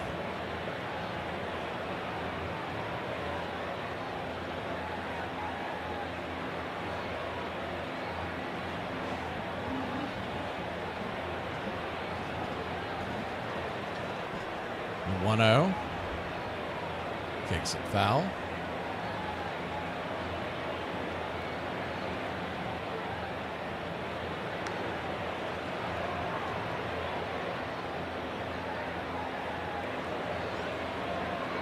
One count. Swing and a miss. 97-mile-an-hour fastball. Blowing it right by him. 1-2. So a 1-2 count. 2 outs. Runners will be moving on contact. The infield playing back with the 2 outs. The 1-2. Swing. Punches it towards left field. That ball's going to get down for a base hit. And your Atlanta Braves are going to take a 1-run lead. I don't know how he didn't get to that. I love the Drake. How could you not like the Drake? Who's the Drake? The Drake is good. He must have got a terrible jump off the ball because it wasn't a hard hit ball. It had a lot of air underneath it. They were playing him back. Yeah, it looks like he got a little bit of a late break, but more importantly, if you look at the way that defense was set up, man, they were playing him deep. And for Drake Baldwin, that's an extremely deep play out in left field. I mean, you're talking about a left fielder that was darn near on the warning track. Quick powwow. As Justin McCage, the pitching coach, comes out there to talk to his right-hander, who's only at 64 pitches. The Braves have not really made him work today. He's set to face Ronald Acuna Jr. One swing here and really blow it open. Standing on deck is Matt Olson. I haven't seen any indication that there's any work going on in the bullpen. And remember, the Giants are well out of the race. They're 56-81. First pitch to Acuna down and in. It's 1-0. So it literally is a meaningless ball game for San Francisco. So they may just be more trying to develop and see what they have in Molina for next year than they are worried about getting every win they can. The 1-0. Slider right across the belt, 1-1. Sometimes that's a good thing and sometimes it's a bad thing. Team's not playing for anything. Sometimes they come in loose, ripping it. 1-1 count. Swing and a miss. Man, oh man alive, that slider was right across the plate, just couldn't time it up. You got Riley at second with good speed. Drake at first, the 1-2 inside. 2-2. Deuce is wild now, 2 on, 2 out. A 2-2 count. 3-2 your score. The 2-2. Chopper over to third, deep in the hole, off the glove of Basabe, and everybody's going to be safe. That's going to be a good old-fashioned error on the third baseman. You can put it down on an E5, but hey, we'll take it, baby. We will take it. Bravo.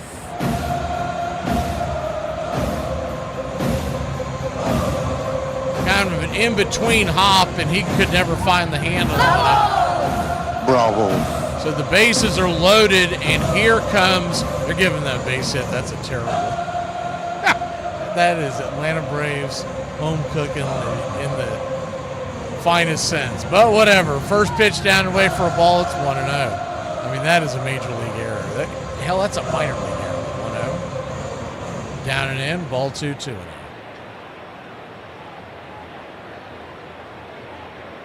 That's an erring, I was about to say college, but that's an erring JUCO.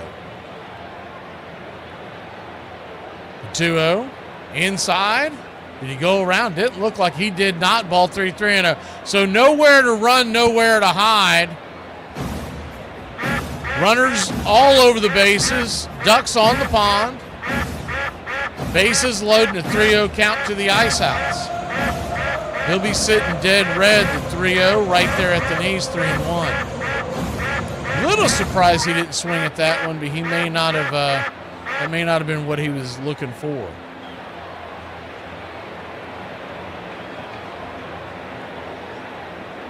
The 3-1, swing. Rifles it foul and out of play. So now it's a full count. Braves lead by 1. Matt Olson looking for pay dirt, the payoff pitch. Swing, pops it up. And that's going to be a dying, lazy fly ball into left field. That'll end the inning. But not before your Atlanta Braves put one on the board.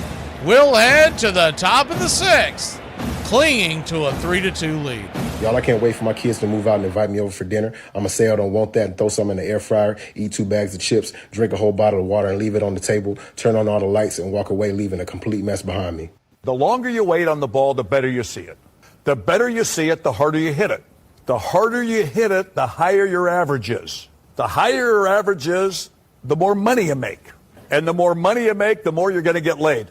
In a 1947 college baseball game between Yale and Fordham, each team had a very notable player. The first baseman for Yale was future President George H.W. Bush, and the Fordham center fielder was legendary Dodgers announcer Vin Scully. H.W. Bush and Yale would go on to win the game 3-1. Who do you think had the most hits in the 1990s? Some names that may come to mind are Tony Gwynn, Ken Griffey Jr., or even Barry Bonds. The answer is actually Cubs first baseman Mark Grace with 1,754 hits in the 90s.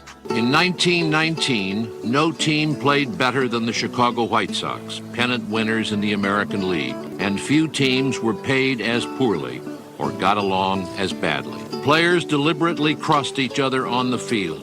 During infield practice, no one threw the ball to second baseman Eddie Collins, Chicago's highest-paid player, all season long. Teammate Chick Gandil had not spoken to Collins since 1915. I thought you couldn't win without teamwork, Collins said later, until I joined the White Sox. Yet somehow we won 100 games and the pennant that year. The White Sox were heavy favorites to beat the better-paid but far weaker Cincinnati Reds in the World Series. The Chicago owner was the old Roman, Charles A. Comiskey, himself a former player, but now among the game's most parsimonious executives. They were abused horribly by Charles Comiskey, who was a man of a small mind, a tight fist, and a nasty temperament. The climate was too good for it not to happen. Welcome back. Atlanta Braves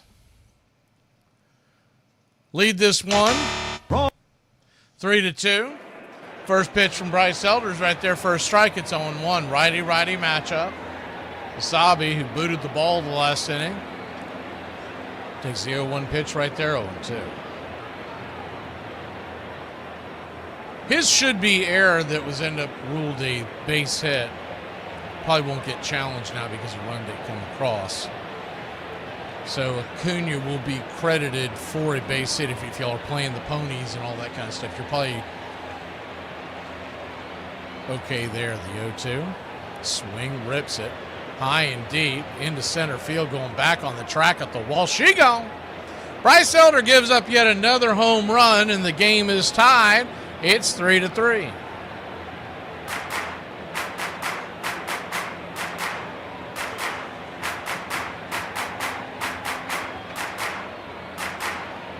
Home run ball has been his bugaboo his whole career. Back half of this season has gotten worse and worse than what it was at the beginning. And the game is tied at 3 runs apiece, 6 hits apiece. Second home run.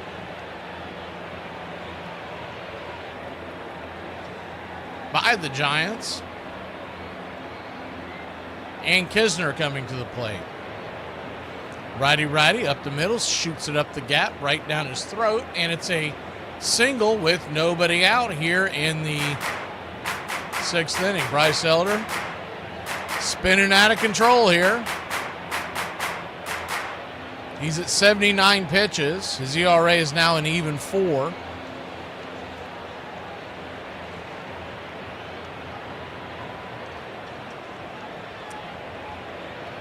Harris almost got to that thing. If he would have had a little more time to get to that ball, but it was shot out of a cannon.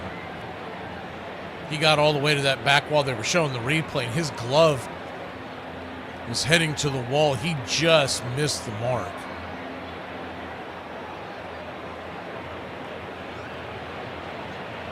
Hefner coming out there to talk to Elder.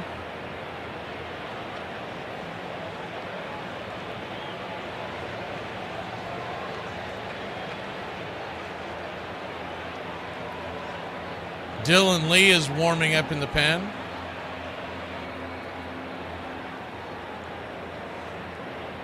Go ahead runners at first and nobody out. Furman at the plate. First pitch, swing and a miss. He was looking for his own souvenir ball. It's 0-1. On deck is Koss. I think that would be it for him. There's no way you can let Bryce Elder see any lineup 4 times through. And you darn sure can't let Dever see the 0-1 outside wide. 1-1. So in theory, if he could get a double play here and get out of the inning, 2 outs in the next 3 batters, he could still be in line for a victory. But if ifs and buts, we'd all have a Merry Christmas. The one pitch, swing, fouls it back, 1-2.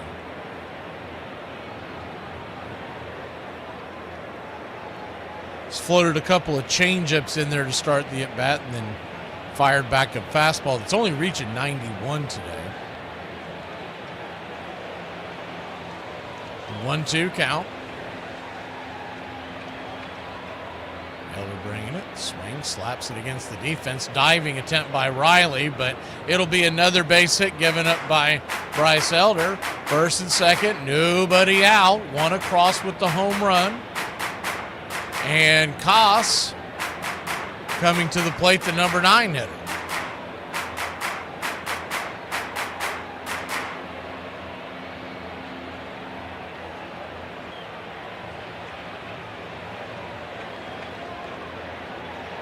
It doesn't look like Walsh and company were ready for this, so they're still trying to get Lee warmed up. So Koss will face Bryce Elder.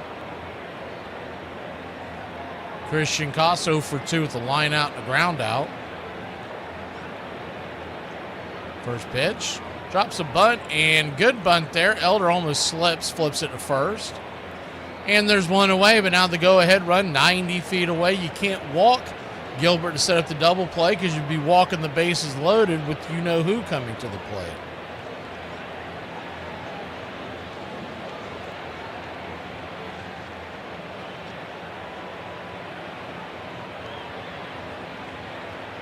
Can't believe they're going to let Elder stay in this game. Here we go. We're finally getting it's a delayed tactic to try to give Weiss as much time because he didn't have the bullpen ready. Here comes Lee. He is ready now. We'll be back in a flash. Braves, Giants. It's all tied up.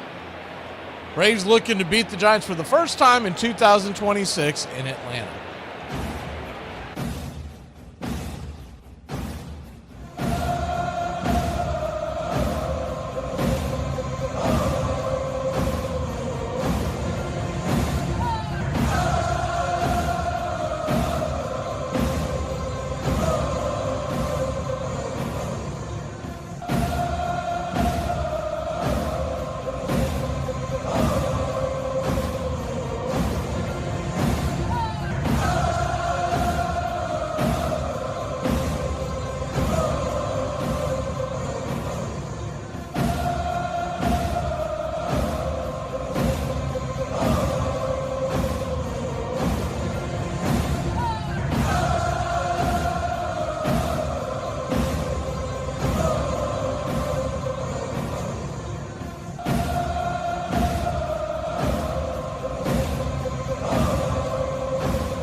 Welcome back. Once again, Dylan Lee coming to the bump for your Atlanta Braves.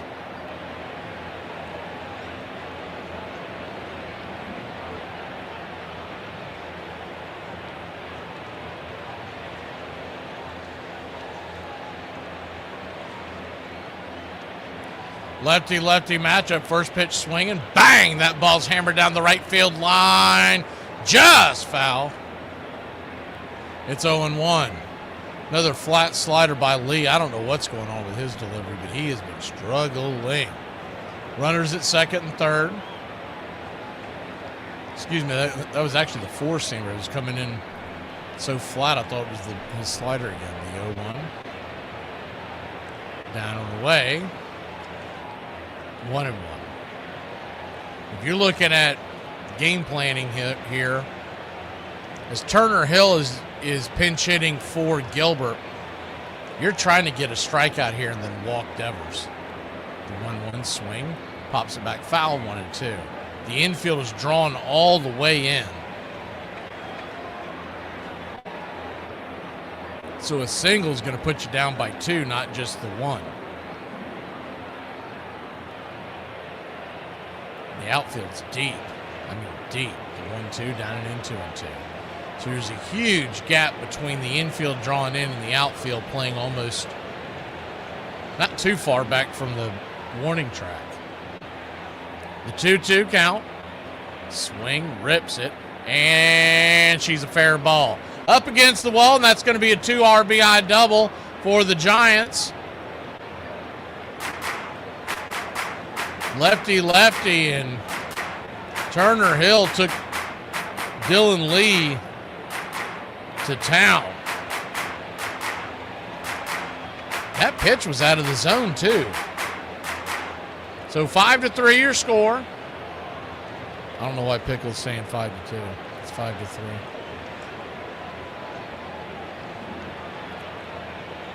Lefty matchup. First pitch on the way in the dirt. It's 1-0.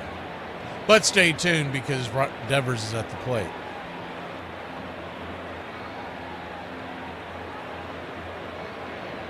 The 1-0. Swing, rips it down the right field line. 1-1.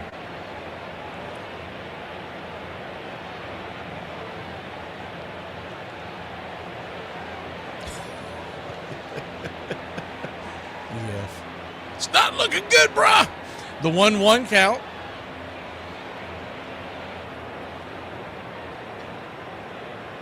Swing and a miss. 1-2. Yeah, I'd say the chances of Elder getting a win today are pretty slim there, yeah. The 1-2 count. Braves trail 5-3, top of the 6th.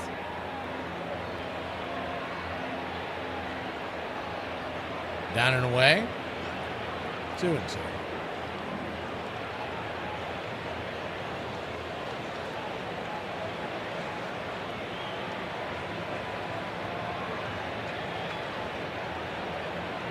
The 2-2. Swing, pops it up.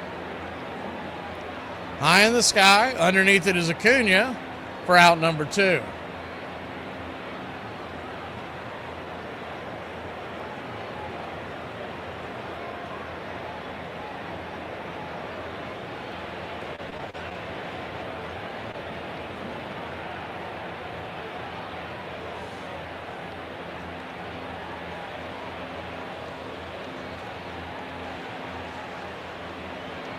Bryce Eldridge, the batter.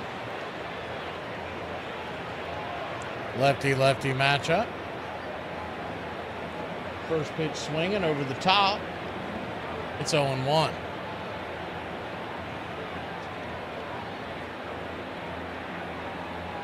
The 0-1.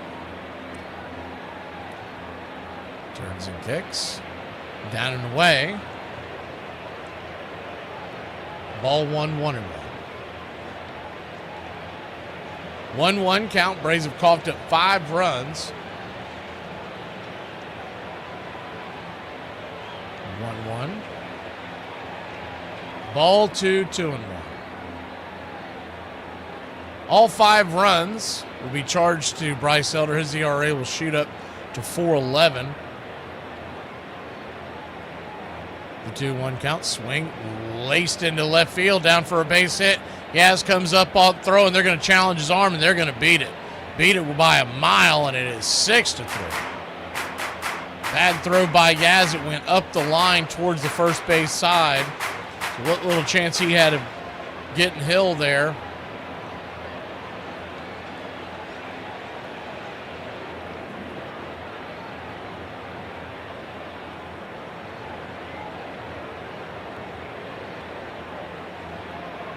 Pretty good jump. I'll tell you what, Hill can good base runner. Not Hill, I'm sorry, Turner. Turner Hill, excuse me. That's it for Lee. They've seen enough of his garbage. We'll be back in a flash. Braves trail 6-3.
Welcome back.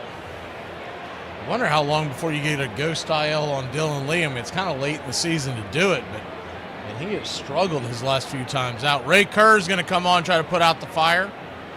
Lefty-righty matchup. First pitch on the way. Out and away. Taken for a strike, it's 0-1. You'd hate to not have him for the Philadelphia series, but he's been giving up some rockets. The 0-1 pitch. Punches it down the right field line, 0-2.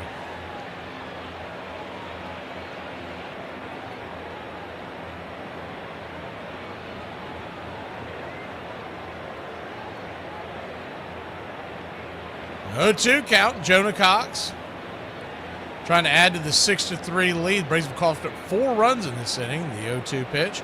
Swing and a miss, strike 3, and Kerr gets us out of the jam. We go to the bottom of the 6th. We need some runs. 6-3 bad guys. We go to the bottom of inning number 6 against the Giants. We are going to be translating today from some Gen Z slang to some millennial slang. We're going to start off strong, and that is Riz. Boy got Riz. You know what we said as millennials? Boy got swag, right? Like Riz equals swag. You're welcome. It came from charisma. Makes a lot more sense when you realize that. They say it's giving. You know what we said? I can't even. Same thing as it's giving. They say less. Honestly, millennials, let's be real. We said say no more. Gen Z says cringe. We said ratchet. That's all I have for today. But if you have any more terms that you need translated into millennial, just let me know so you don't sound like a boomer.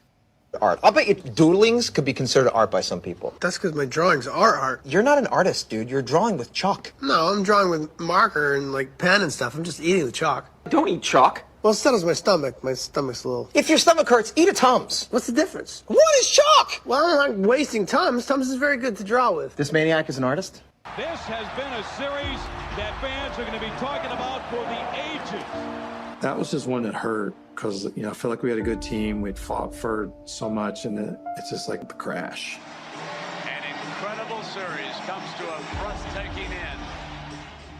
There was a strange dichotomy in the clubhouse after that game. Buck Showalter in his office, after he talked to some reporters, Like, if you walk by the door, he was crying. Jack McDowell and David Cohn were crying. Mattingly, I remember sitting there and dealing with wave after wave of reporters, and of course, he wanted to win, but there was a little bit of exhilaration that he had finally gotten there. He always wanted to know, can I perform in this forum? And as much as winning was the most important thing, I think there was this self-pride. I didn't go out on my shield. I went out still being able to play at a decently high level.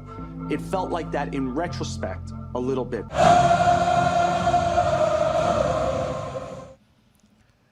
Welcome back. Braves trail 6-3. Mauricio Dubon leads us off. The first pitch well off the plate, taken for a ball. It's 1-0. 6 runs, 10 hits coughed up by your Atlanta Braves. No errors. 3 runs, 6 hits, no errors for San Francisco. Jason Foley, the right-hander, takes the pitch down the pipe. 1-1. Good news is the starter Molina is out of the game. Raised it. The 1-1 pitch. Swing. Chopper over towards third high. Baltimore chopper. Tough throw by Wasabi, but Dubon will be out by a mile as he was just kind of cruising down the line.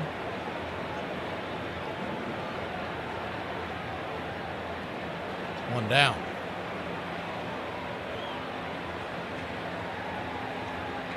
Little hustle, and that's going to be a tough play. Wouldn't say that Dubon was Cadillacing down the line, but he definitely wasn't going all out. Righty-lefty matchup. First pitch is outside wide, taken for a ball. It's 1-0. So that'll close the books on Bryce Elder. Another disappointing performance. 5 innings, 5 earned, 84 pitches, only 3 strikeouts and 8 hits. The 1-0 pitch, swing, slapped through the hole, and Michael Harris is back aboard. He's having himself a pretty good night so far. What they know about that? God bless you, Mike. Keep your game tight. Never know. You know what I'm saying? I got a little razzle-dazzle. Bringing Ozzie Albies to the plate, who's 0 for 2, now batting just .253.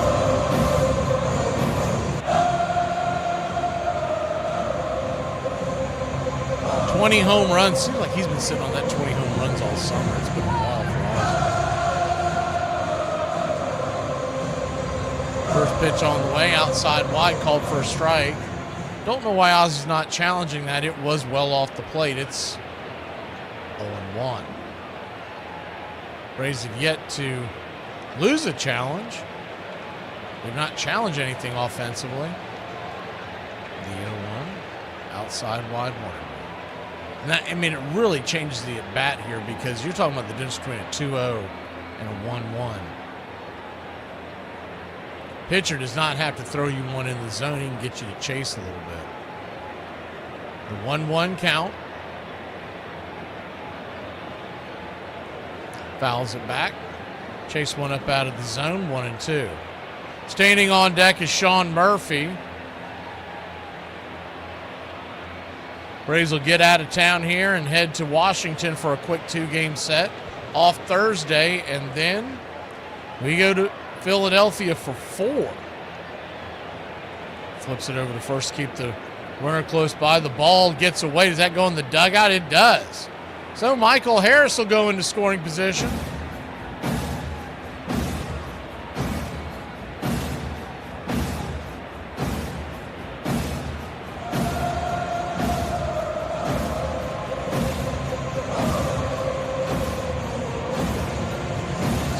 Because it didn't look like a terribly bad throw, but it must have just handcuffed. First pitch swinging off of that one is foul back out of play. It's 0-1.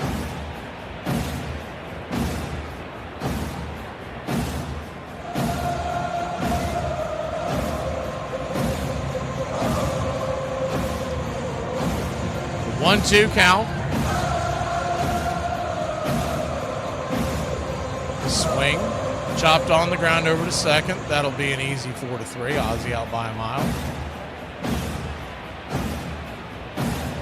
And there's 2 down.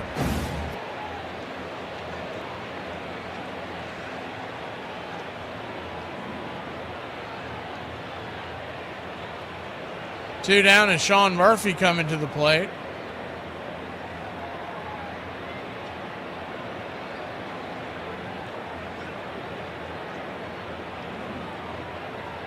Infield back and to the left.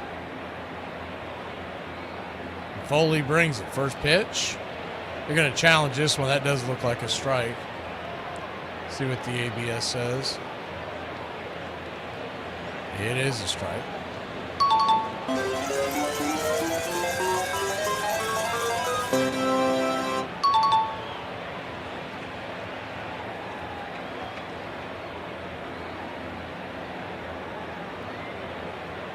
The 0-1 to Murph. Swing and a miss over the top. It's 0-2.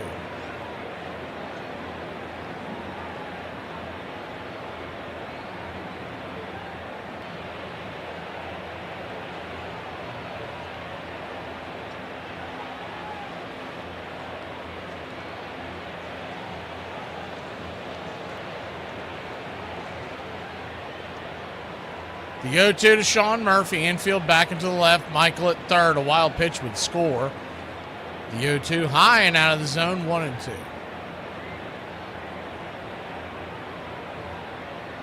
If you're wondering, Adrian Johnson. There's only 2 guys worse than Major League Baseball behind the plate this year on the ABS. Andy Fletcher and C.B. Buckner. The 1-2. Outside wide. 2-2.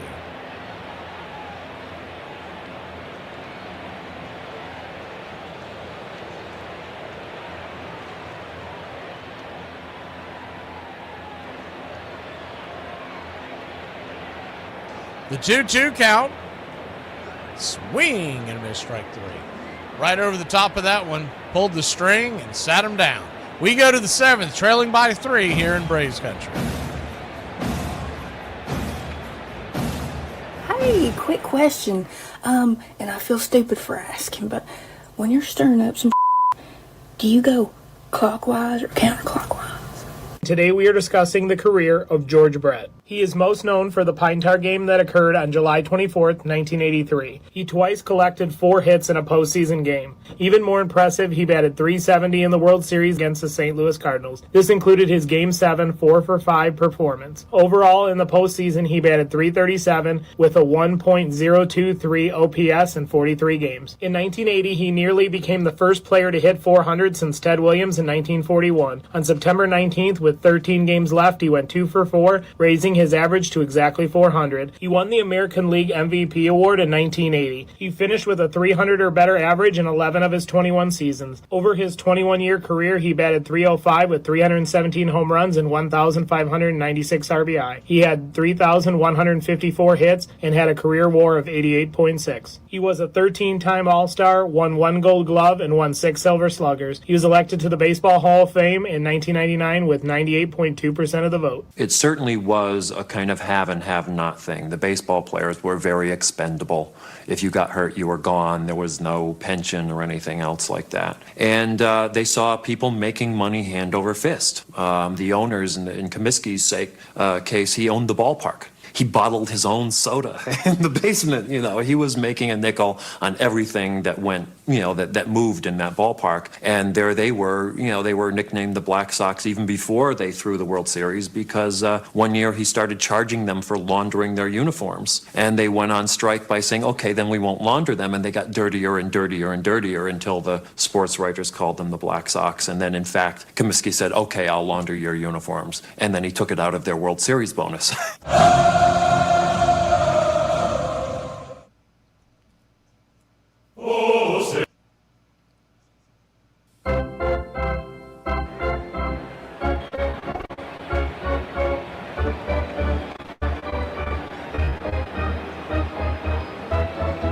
Lefty-lefty matchup. Kerr goes back at it, and the first pitch is swung on and lifted out to right field. Dying shot towards Acuna. He'll make the grab at about a shoestring catch. One away. Good thing he caught that. That's the way he approached that ball. He ran. It was either going to be a nifty catch like you just saw, or it was going to be an Olay and a possibly inside the Parker. Because the way he ran at that thing, if he misses it, It was off to the side and near his ankles. First pitch right there. Called for a strike. It's 0-1. You don't realize it until you see the replay. You're like, man, it's a good thing you caught that damn thing. The 0-1.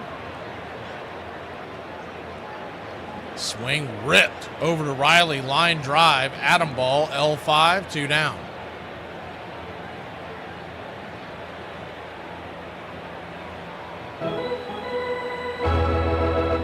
Two up, 2 down.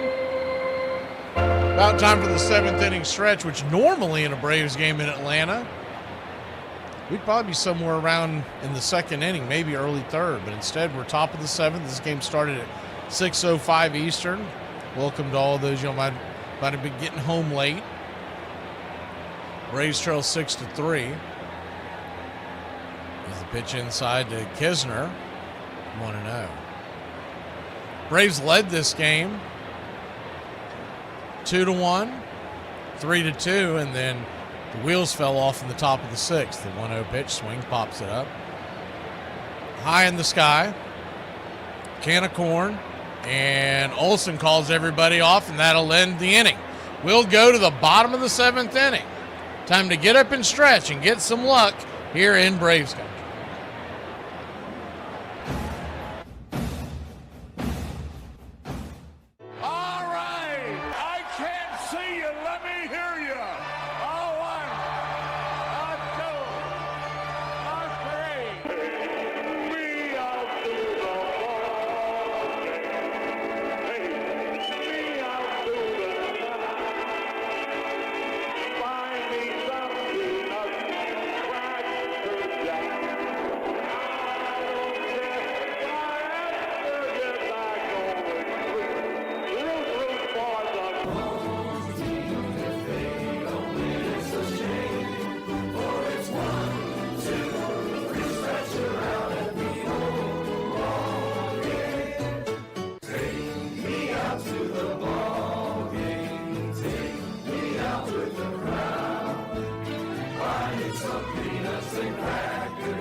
Welcome back.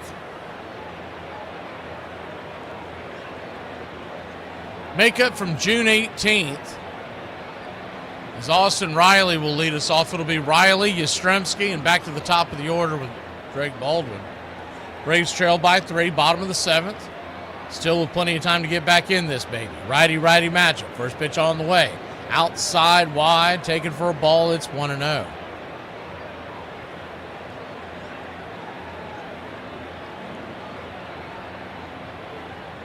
1-0 count.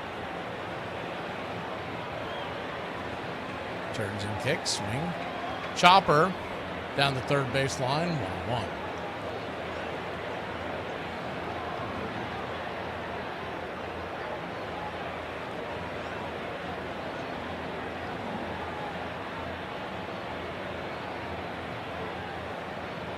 One swing, rips it into right field. That's Sue for a base hit. May have been a touch behind that pitch, but it got the job done, and it's a leadoff single for Austin Riley and your Atlanta Braves. You're my boy, Blue! Blue, you're my boy!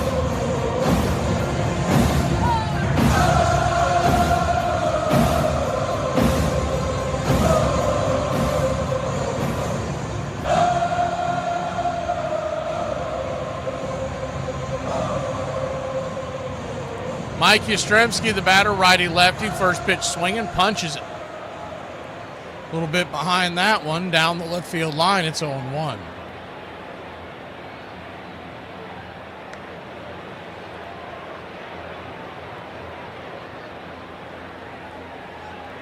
The 0-1. Brings it. Outside wide, 1-1. 1-1 count.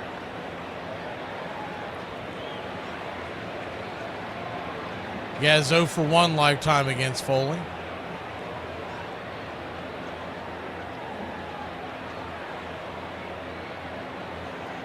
The 1-1 pitch. Way outside wide. Looked like the splitter once again. 2-1. He's gone sinker, splitter, splitter. Standing on deck is the top of the order for your Atlanta Braves. Drake Baldwin will be followed by Acuna and Olsen if they got the line moving. Tying run on deck with Riley at first. The 2-1 pitch. Swing, pop up. High pop up, but not very deep underneath it. Making the easy catch is the left fielder, Turner Hill. 1 away. Hill coming on for Gilbert.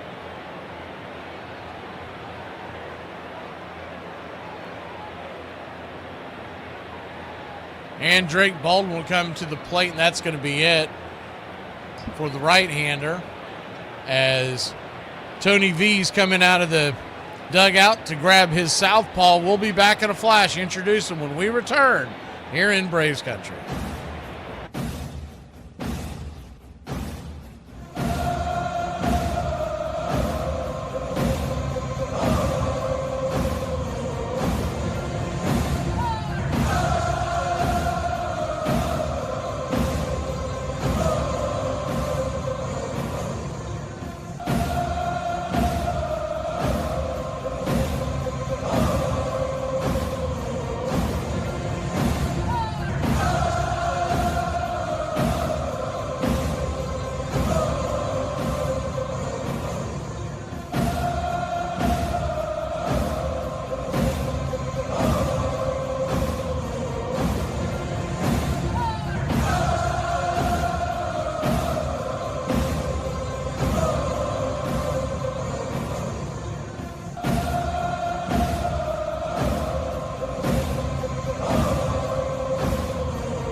Welcome back. Lefty-lefty matchup. First pitch down and away. Taken for a ball, it's 1-0. San Martin, the southpaw.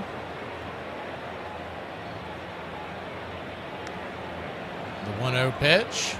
91 mile an hour sinker. Ball 2-0.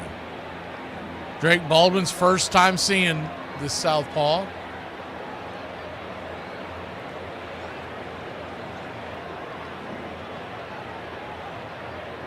The 2-0 pitch. Swing and a miss over the top. 2-1.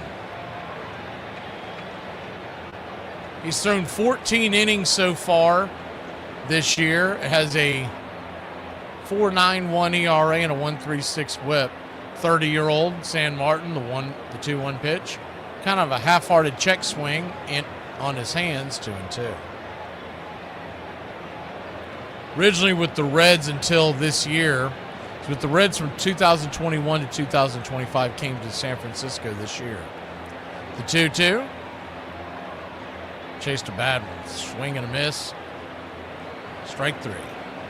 So Drake Baldwin will go down on strikes. Go back to the drawing board, figure that one out. And Ronald Acuna Jr. comes to the plate. So what was once a promising inning with the leadoff single, we're down to 2 outs now. And it'll be up to Acuna to keep the line moving. Tying run is on deck, and it is represented by Matt Olson. First pitch, swing. Chops it foul back towards the third base dugout. It's 0-1. 6 runs, 10 hits, and an error by San Francisco. 3 runs, 8 hits, and no errors for Atlanta.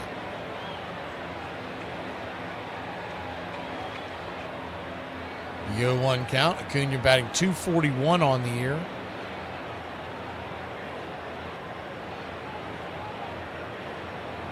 The 0-1 pitch, swing, rolls it softly over to short, and that'll be an out. 6-4, sit down. We'll go to the 8th. Braves trail by 3. 106 miles to Chicago. We got a full tank of gas, half a pack of cigarettes. It's dark, and we're wearing sunglasses. Hit it. I have come here to chew bubblegum and kick ass. And I'm all out of bubblegum. It's happy hour. When wins become losses and losses become wins. You guys going to happy hour? I'll come for a couple. Just a couple, though. Not like last time. I need a drink. When buying a beer, buying only one beer can cause a misalignment in your spine due to the uneven weight distribution. This can cause unnecessary back pain and potential spine issues. To prevent this, carry 2 beers, ensuring your body is balanced and proper health maintained. Afternoon, everybody. Put my pants on, one leg at a time. Does Barry Manilow know that you raid his wardrobe? Guess what? I got a fever, and the only prescription. Ladies and gentlemen, we interrupt our program of dance music to bring you a special bulletin from the Intercontinental Radio News. You're in Braves country. Everybody drink a beer. Salad. They're making laws where you can't drink when you want to. This stinks. Pretty soon we're going to become this country. This is total BS. Oh, yeah.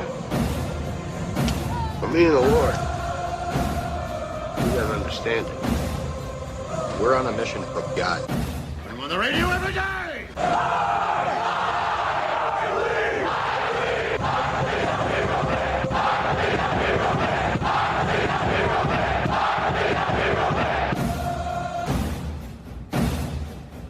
If you want to stop me, you're gonna have to kill me!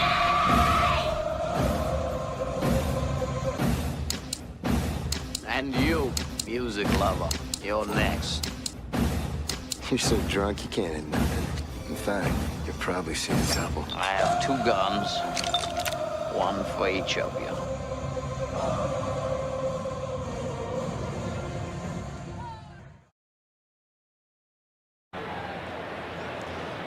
Top of the 8th we go. Atlanta trails 6-3. And Ray Kerr's going back out there for another inning, so they're trying to get some usage out of Kerr. Trailing by 3.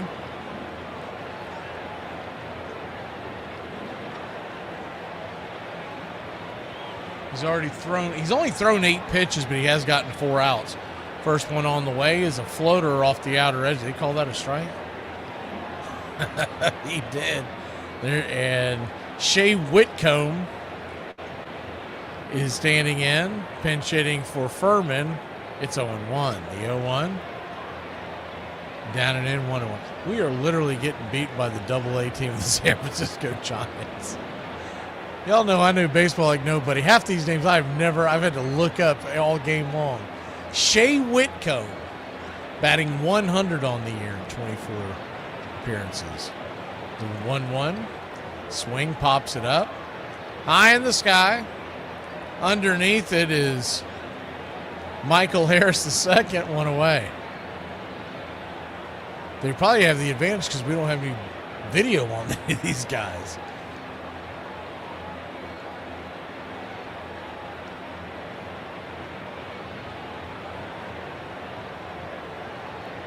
(6-3) your score, 1 down. cost the number 9 hitter coming to the plate. Lefty-righty, first pitch, well off the plate. Four-seam fastball, it's 1-0. Sean Murphy is challenging this one. I can already go ahead and tell you that. Wrong. That was pitch-out territory. I'm not sure what Sean Murphy's doing. You're wrong. You're wrong. 1.2 inches off the plate, and that may sound close, but it really isn't in the ABS world. The 1-2. Swing and a miss. 96, 1-1. Normally you'd say, well, they're using Ray Kerr because they want to save the bullpen. They don't want it overtaxed, trailing by 3, et cetera, as the 1-1 pitch swing pops it up. Deep down the line and out of play. We'll do it again. But he's looked as good as anybody in this game today. Elder definitely did not have it. And Dylan Lee continues to scuffle these last few outings. Hopefully it's just a blip on the radar. But it makes you nervous heading into Philadelphia that your number 1 lefty against a team that is loaded with left-handers is struggling it going into it. The 1-2, outside, wide 2. I still have faith in Dylan Lee. I still feel like he's the big moment in Philadelphia. He's going to step up, and it'll be fine. But it is making us a little nervous.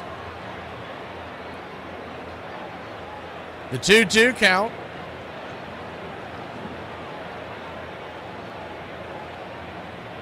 Infield back into the left, kicks and fires. Inside. Kerr's bringing it, though. He's 95 miles an hour. He's looked pretty good since he's come back. Remember, he had Tommy John and he's been out for about 2 years. And since he's come back, is the payoff pitch. Caught, looking strike 3. Backwards K. Punching him out. Look out, son. 2 down. You know he hasn't had a ton of usage, but he does have a 1.69 ERA coming into this at bat. That's not nothing.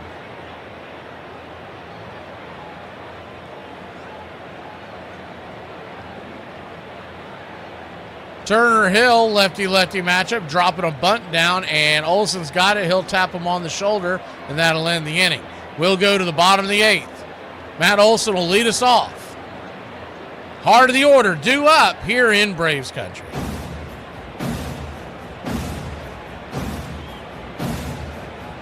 Hey, just a reminder, drugs don't ruin careers. Drug tests do. Larry Bird never had a bad season. 3-time MVP consecutively. Only player in NBA history to do that. Only small forward to average 10 rebounds for his career. He's the only one. No flaws in his game.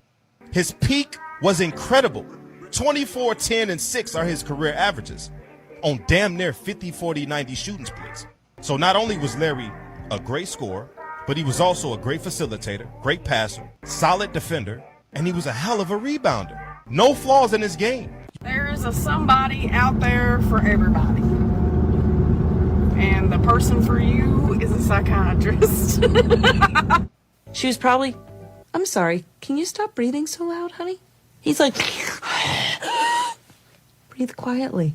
Comiskey's first baseman, Chick Gandil, a former hobo and one-time club fighter, was tired of it. He was nearing the end of his career and wanted one shot at some really big money. For the right money, Gandil let it be known, he would be willing to talk some of his teammates into throwing the series.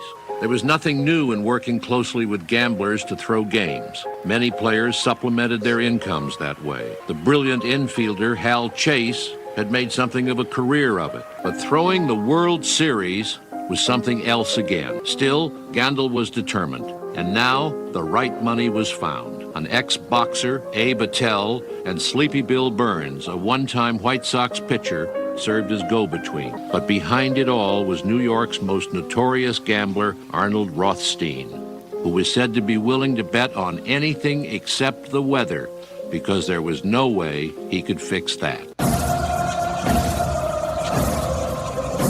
Matt Olson leads us off. First pitch from San Martin is clock down the left field line, but plenty foul. It's 0-1. Touch behind that one.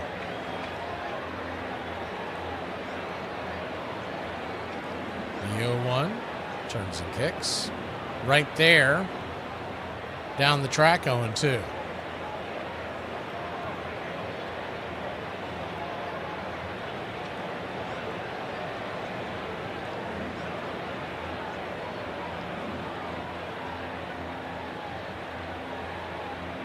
The 0-2 count, swing, rolls it on the ground softly over to first. Be a G3 on your scorecard. Quickly one down. Giants 5 outs away from sweeping the Braves in Atlanta. And winning the season series 5-1. Make that make sense when we were dancing around in October winning the World Series. Infield back into the left. Outfield deep and straight away. First pitch on the way, outside wide, taken for a ball. It's 1-0.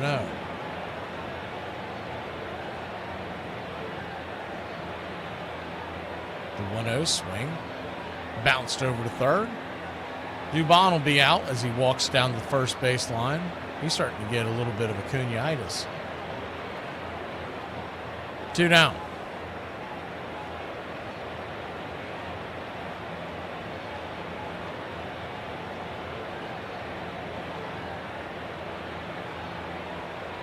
Anytime they play these makeup games, I just always assume we're going to play poorly.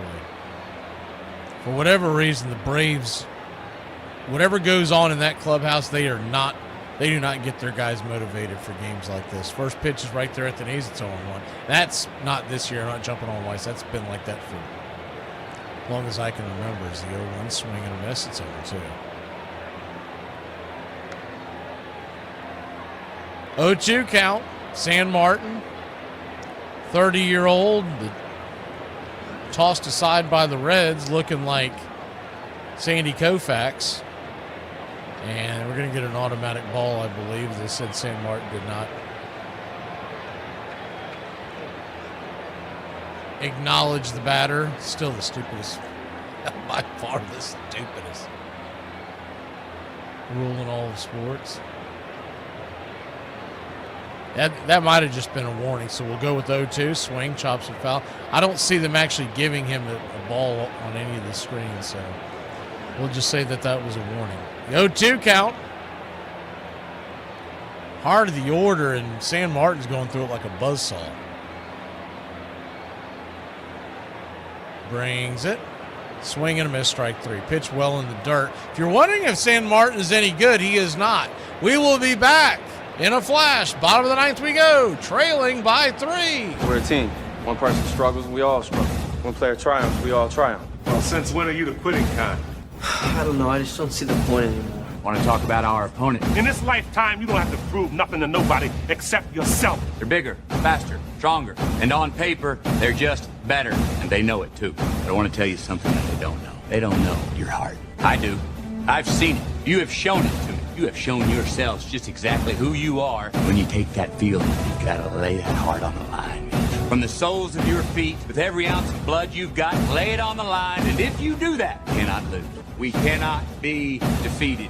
How you play today, from this moment on, is how you will be remembered. Hey! What's this lying around? Well, what are we supposed to do, you moron? What? Over? Did you say over? Where's the spirit? Where's the guts? Huh?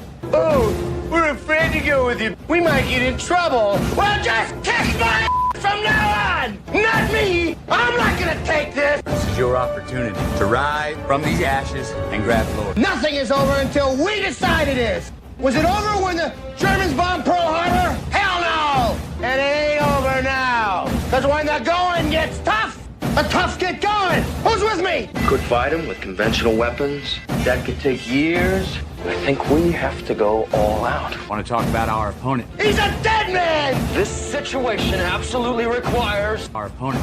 Dead! A really futile and stupid gesture be done on somebody's part. Our opponent. Dead! We're just the guys to do it. Let's go! Go! Don't give up. Don't ever give up. Excuse me. Gotta take my first step toward the Hall of Fame. And this crowd's back into it now. Personally, I think we got hosed on that call.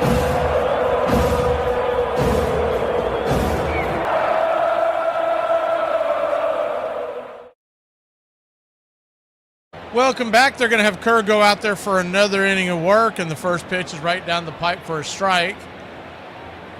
Rafael Devers. It's 0-1. The 0-1 brings it. Quick step, flips it down right past him. Sinker. 0-2. If you think about it, this makes a ton of sense because tomorrow is September 1st. The 0-2 pitch. Swing, rips it down the first base line. And not only is that the greatest month ever because it's my birthday month, but September 1st, the Braves and Major League Baseball teams, you expand your rosters to 40 teams. You only have to declare 28 per day. So it means that you have a much deeper bullpen each day as the 0-2 pitch. Swing and a miss, strike 3. 1 down. And so what that means is Kerr does not have to be sent down, DFA'd, all that stuff. He just doesn't have to be active, and you can have him sit out, or you can keep him active in case of emergency, but you're getting 2 extra guys every day. You're getting a 28-man roster every day. So that's enormous when it comes to the big picture of the first pitch right there for a strike. It's 0-1. Guy like Kerr, who's pitching by the end of this inning, Kerr will be somewhere around 30 pitches, probably a little north of that is the 0-1 right there, 0-2. It'll be 3 1/3. So essentially you're shutting him down for the rest of the week. He could probably be back by the Philadelphia series, but he's definitely going to be out in the Washington series. But you're going to have extra bodies. The 0-2 pitch down and away 1-2, and you're going to see extra names out there, names we haven't seen in a while that can now come up. Guys like J.R. Ritchie that can now come up and spell an inning or two, and you're not hit with moves. The 1-2 down and away, ball 2, 2-2. Eldridge 2 for 4 on the day. So it'll be interesting every day as we'll be looking at that. We'll be pulling that up every day to keep you updated. Hopefully they get it up in time so we can copy and paste it into the chat for you pregame. It may be dicey on the early games. The 2-2 inside, 3-2. Full count. Standing on deck is Jonah Cox. In the hole is Lee. And Sean Murphy challenged that one. Good night, Irene. Wrong. Is he throwing a temper tantrum? That one was another one 2 inches off the plate. The payoff. Swing, chops off the instep.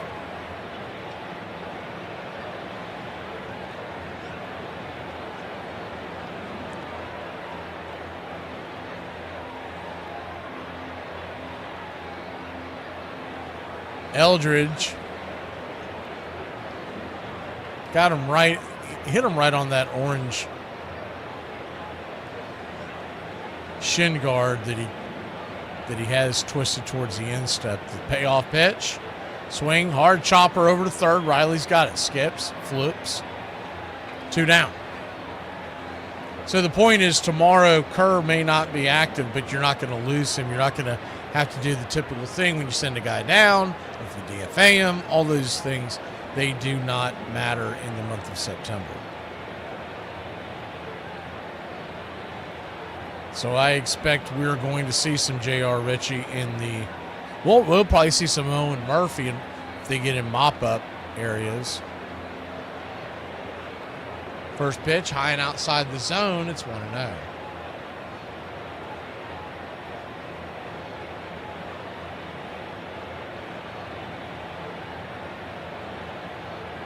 The 1-0. Swing. That ball's hammered towards left field. Going back on the track. She go. 7-3 your score. Good old-fashioned football score. And it is a 4-run game now. 379. Sad little feet over the left field wall.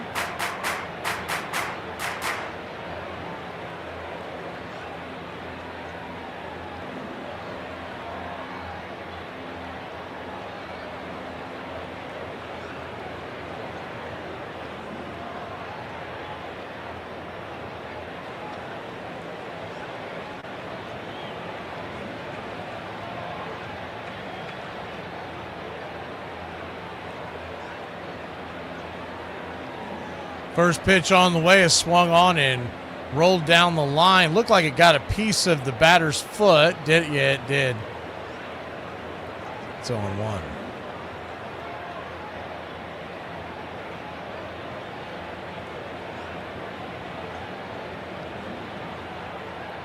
The 0-1. Right there for a strike. It's 0-2. Why are y'all picking on CC Ryder? What's going on here? I keep seeing y'all complaining in the chat, but I haven't kept up with it. I think it's because we're down by 4. The 0-2 count. Caught looking strike 3, punched him out, and that'll end the inning. So gave up the 1 run, but other than that, Ray Kerr had a pretty good outing. We'll be back in a flash. We go to the bottom of the 9th. And then off to Washington.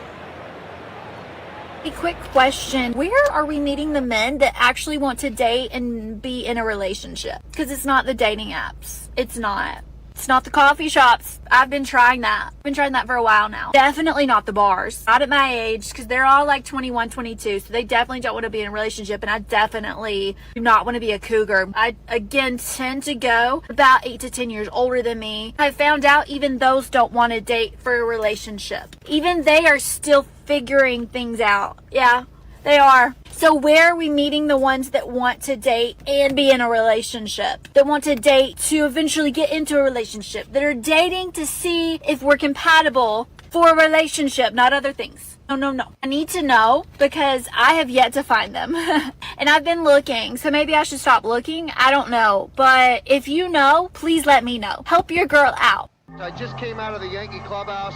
You have to wonder, was this Mattingly's last game? We were sitting in the clubhouse after the game, and he said, Bogsy, I'm done. And being involved with something like that, to where a great player of the game says, you're done, it's a hard thing to swallow. I didn't realize that it was going to be it for Donnie until the plane ride home from Seattle in 1995, which was the most excruciating 6 hours I've ever spent on an airplane. Everybody was crying, and Donnie came and sat and talked to everybody one at a time. I remember thinking that he was saying goodbye. I call that 6-hour flight the flying funeral. Players sobbing, and all of them sobbing, not because they had lost, but the players were crying for him. That was painful.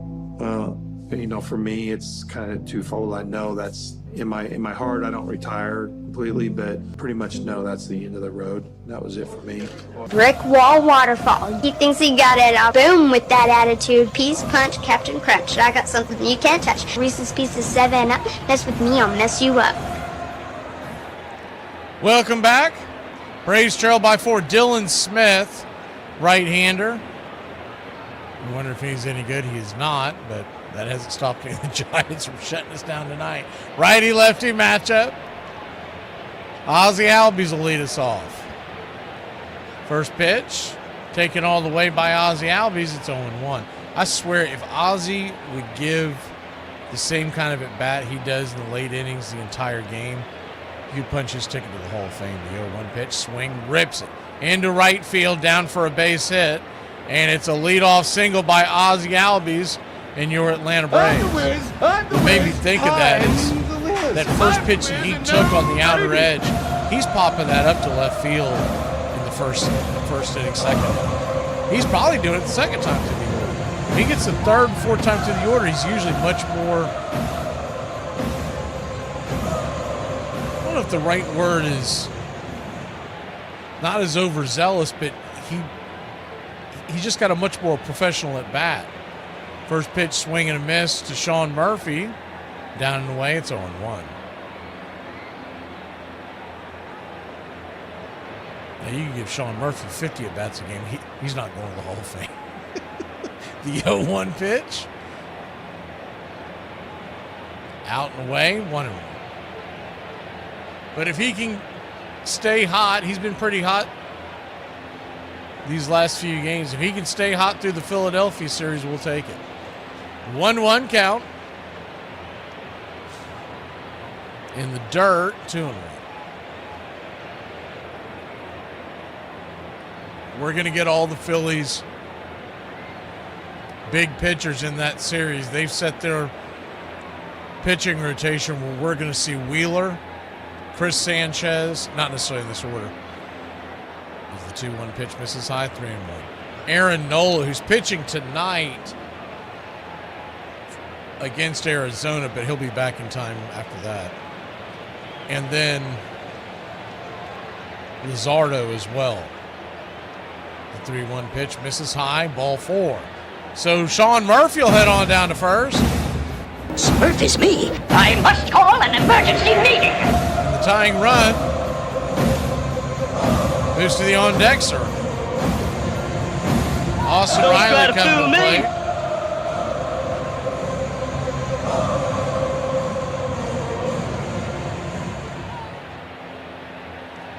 Quick powwow out there.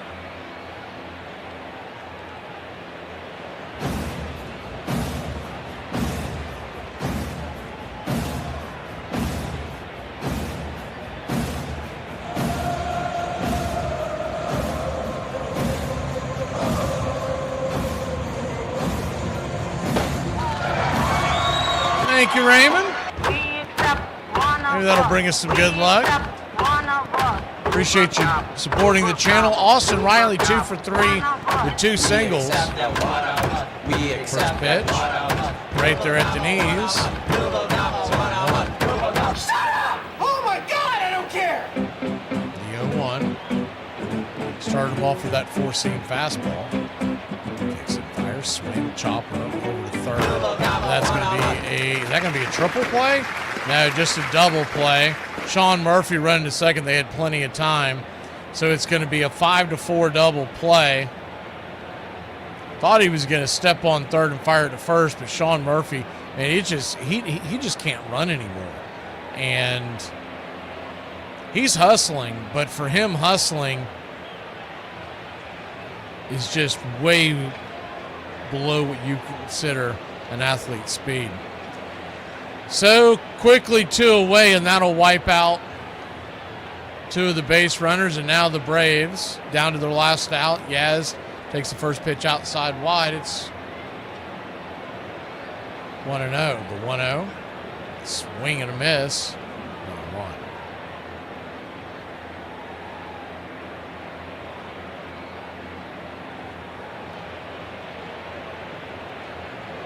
Ground out and 2 flyouts for the Yaz. Remember, tomorrow night, 6:30 Eastern, Braves versus Nats. The 1-1 pitch swing pops it up over the third base dugout. The Braves are down to their last out. Later on tonight, this game moves so fast, you got time to probably take a nap in between. But the Braves and Diamondbacks are playing tonight at 9. The Phillies and Diamondbacks are playing tonight at 9:40. We'll have Braves, Nats, Phillies, Diamondbacks as a part of a doubleheader tomorrow night. Back to back, 6:45 and 9:40. In a perfect world, tomorrow night's first game goes as quickly. 1-2 count. I don't think it will. The 1-2 swing, fouls it away. Do it again. Both teams were just kind of going through the motions the first few innings as far as taking at bats. It was really just that one big inning where Ellinger coughed up to 4 runs in the 6th that took it out of, I won't say out of reach, but it made it much more difficult. Giants had yesterday off. They had a doubleheader with the Diamondbacks, and they both had yesterday off. The 1-2, down and in 2-2. They appealed to Major League Baseball to be able to do a doubleheader, and they did that. Took the Sunday off because of this game, because if they had not been allowed to do that, they were going to be playing 23 games in a row without a day off, which is against the CBA, the 2-2. And they're going to challenge this, so that might be it, because that looked like it hit the zone. I don't know why Yaz is taking that pitch with 2 strikes. He did, and they jam it down his throat. So that'll end the game. Braves lose a tough one. Terrible, terrible performance by Bryce Elder. Give away game balls. They used to call it the GOAT. He'd be the game GOAT, but it's not what it means today.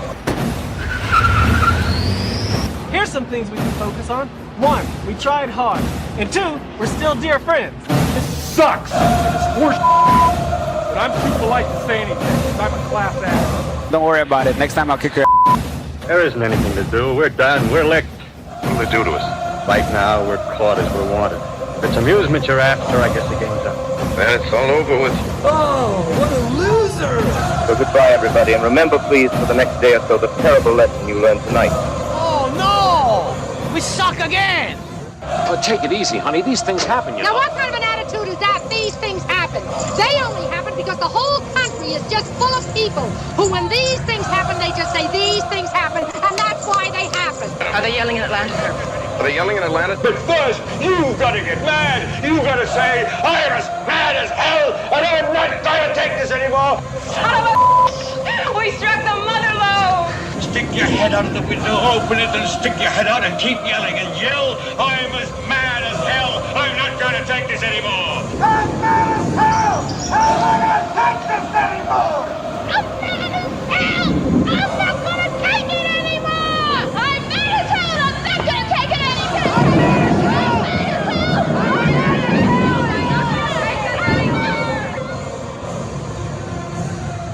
hell! Elder will fall to 8-8. He gets the loss. Molina with the win. No save because of the 4 runs. Different. 7 runs, 11 hits, 1 error for San Francisco. 3 runs, 9 hits, no errors for your Atlanta Braves. And the Braves' magic number will stay at 21. We'll go to 4.5 in front of Philadelphia, Phillies who have not lost since early December, are back at it tonight. And hopefully Arizona can get the W. And we will see you tomorrow night, 6:30 Eastern. Another early game. We've got Diamondbacks and the Phillies after we bring you Braves versus the Nationals. Should be a fun night tomorrow night. Go ahead and set up your PTO and call out early for Wednesday morning. Because hell, the Braves turn around and play Wednesday morning. This will be a good time to take a couple of days off from work. Start texting your boss now and telling him you're not feeling so well. MVP.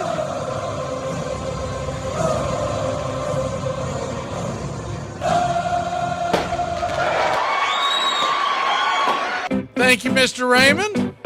Everybody loves Raymond with the MVP. Giving away 5 Braves Country Radio memberships. Braves win! Braves win! Braves win! Braves win!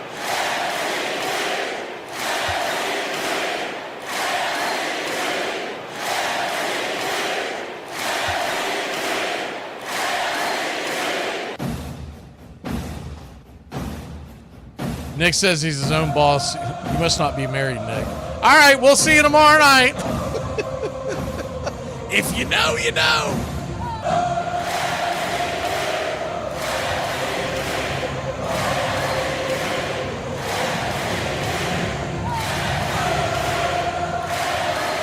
I might run this station, but I ain't my own boss. That's for damn sure.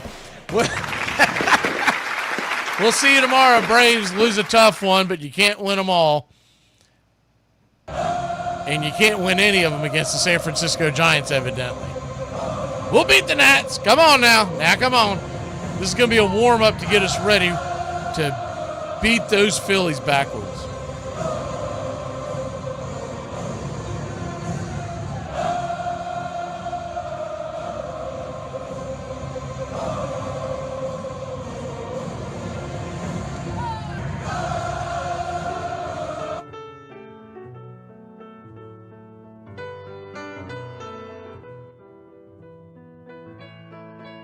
Casey at the Bat by Ernest Lawrence Thayer.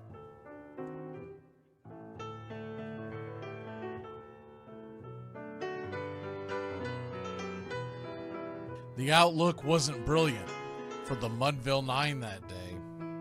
The score stood 4-2, but with one inning more to play. And when Cooney died at first, and Barrows did the same, a pall-like silence fell upon the patrons of the game. A straggling few got up to go in deep despair. The rest clung to the hope which springs eternal in the human breast. They thought, if only Casey could but get a whack at that, we'd put up even money now with Casey at the bat. But Flynn preceded Casey, as did Jimmy Blake, and the former was a hoodoo, while the latter was a cake. So upon that stricken multitude grim, melancholy sat, for there seemed but little chance of Casey getting to the bat. But Flynn let drive a single, to the wonderment of all, and Blake, the much despised, tore the cover off the ball. And when the dust had lifted, and men saw what had occurred, there was Jimmy safe at second, and Flynn a hugging third. Then from 5,000 throats and more rose a lusty yell. It rumbled through the valley, it rattled in the dell. It pounded on the mountain and recoiled upon the flat, for Casey, mighty Casey, was advancing to the bat. There was ease in Casey's manner as he stepped into his place. There was pride in Casey's bearing, and a smile lit Casey's face. And when responding to the cheers, he lightly doffed his hat. No stranger in the crowd could doubt 'twas Casey at the bat. 10,000 eyes were on him as he rubbed his hands with dirt. 5,000 tongues applauded when he wiped them on his shirt. Then while the writhing pitcher ground the ball into his hip, defiance flashed in Casey's eye, a sneer cooled Casey's lip. And now the leather-covered sphere came hurtling through the air, and Casey stood a-watching it in a haughty grandeur there. Closed by the sturdy batsman, the ball unheeded sped. That ain't my style, said Casey. Strike one, the umpire said. From the benches black with people, there went up a muffled roar, like the beating of a storm waves on a stern and distant shore. Kill him! Kill the umpire! Shouted someone on the stand, and it's likely they'd have killed him had not Casey raised his hand. With a smile of Christian charity, great Casey's visage shone. He stilled the rising tumult, he bade the game go on. He signaled to the pitcher, and once more the dun sphere flew. But Casey ignored it, and the umpire said, "Strike two!" "Fraud!" cried the maddened thousands, and echoed answered, "Fraud!" But one scornful look from Casey, and the audience was awed. They saw his face grow stern and cold. They saw his muscles strain. And they knew that Casey wouldn't let that ball go by again. The sneer is from Casey's lip. His teeth are clenched in hate. He pounds with cruel violence his bat upon the plate. And now the pitcher holds the ball, and now he lets it go. And now the air is shattered by the force of Casey's blow. Oh, somewhere in the favored land, the sun is shining bright. The band is playing somewhere, and somewhere hearts are light.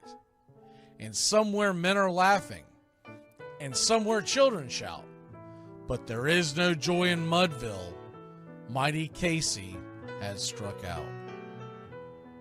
Casey at the Bat, Ernest Lawrence Thayer, published June 3rd, 1888. San Francisco Examiner.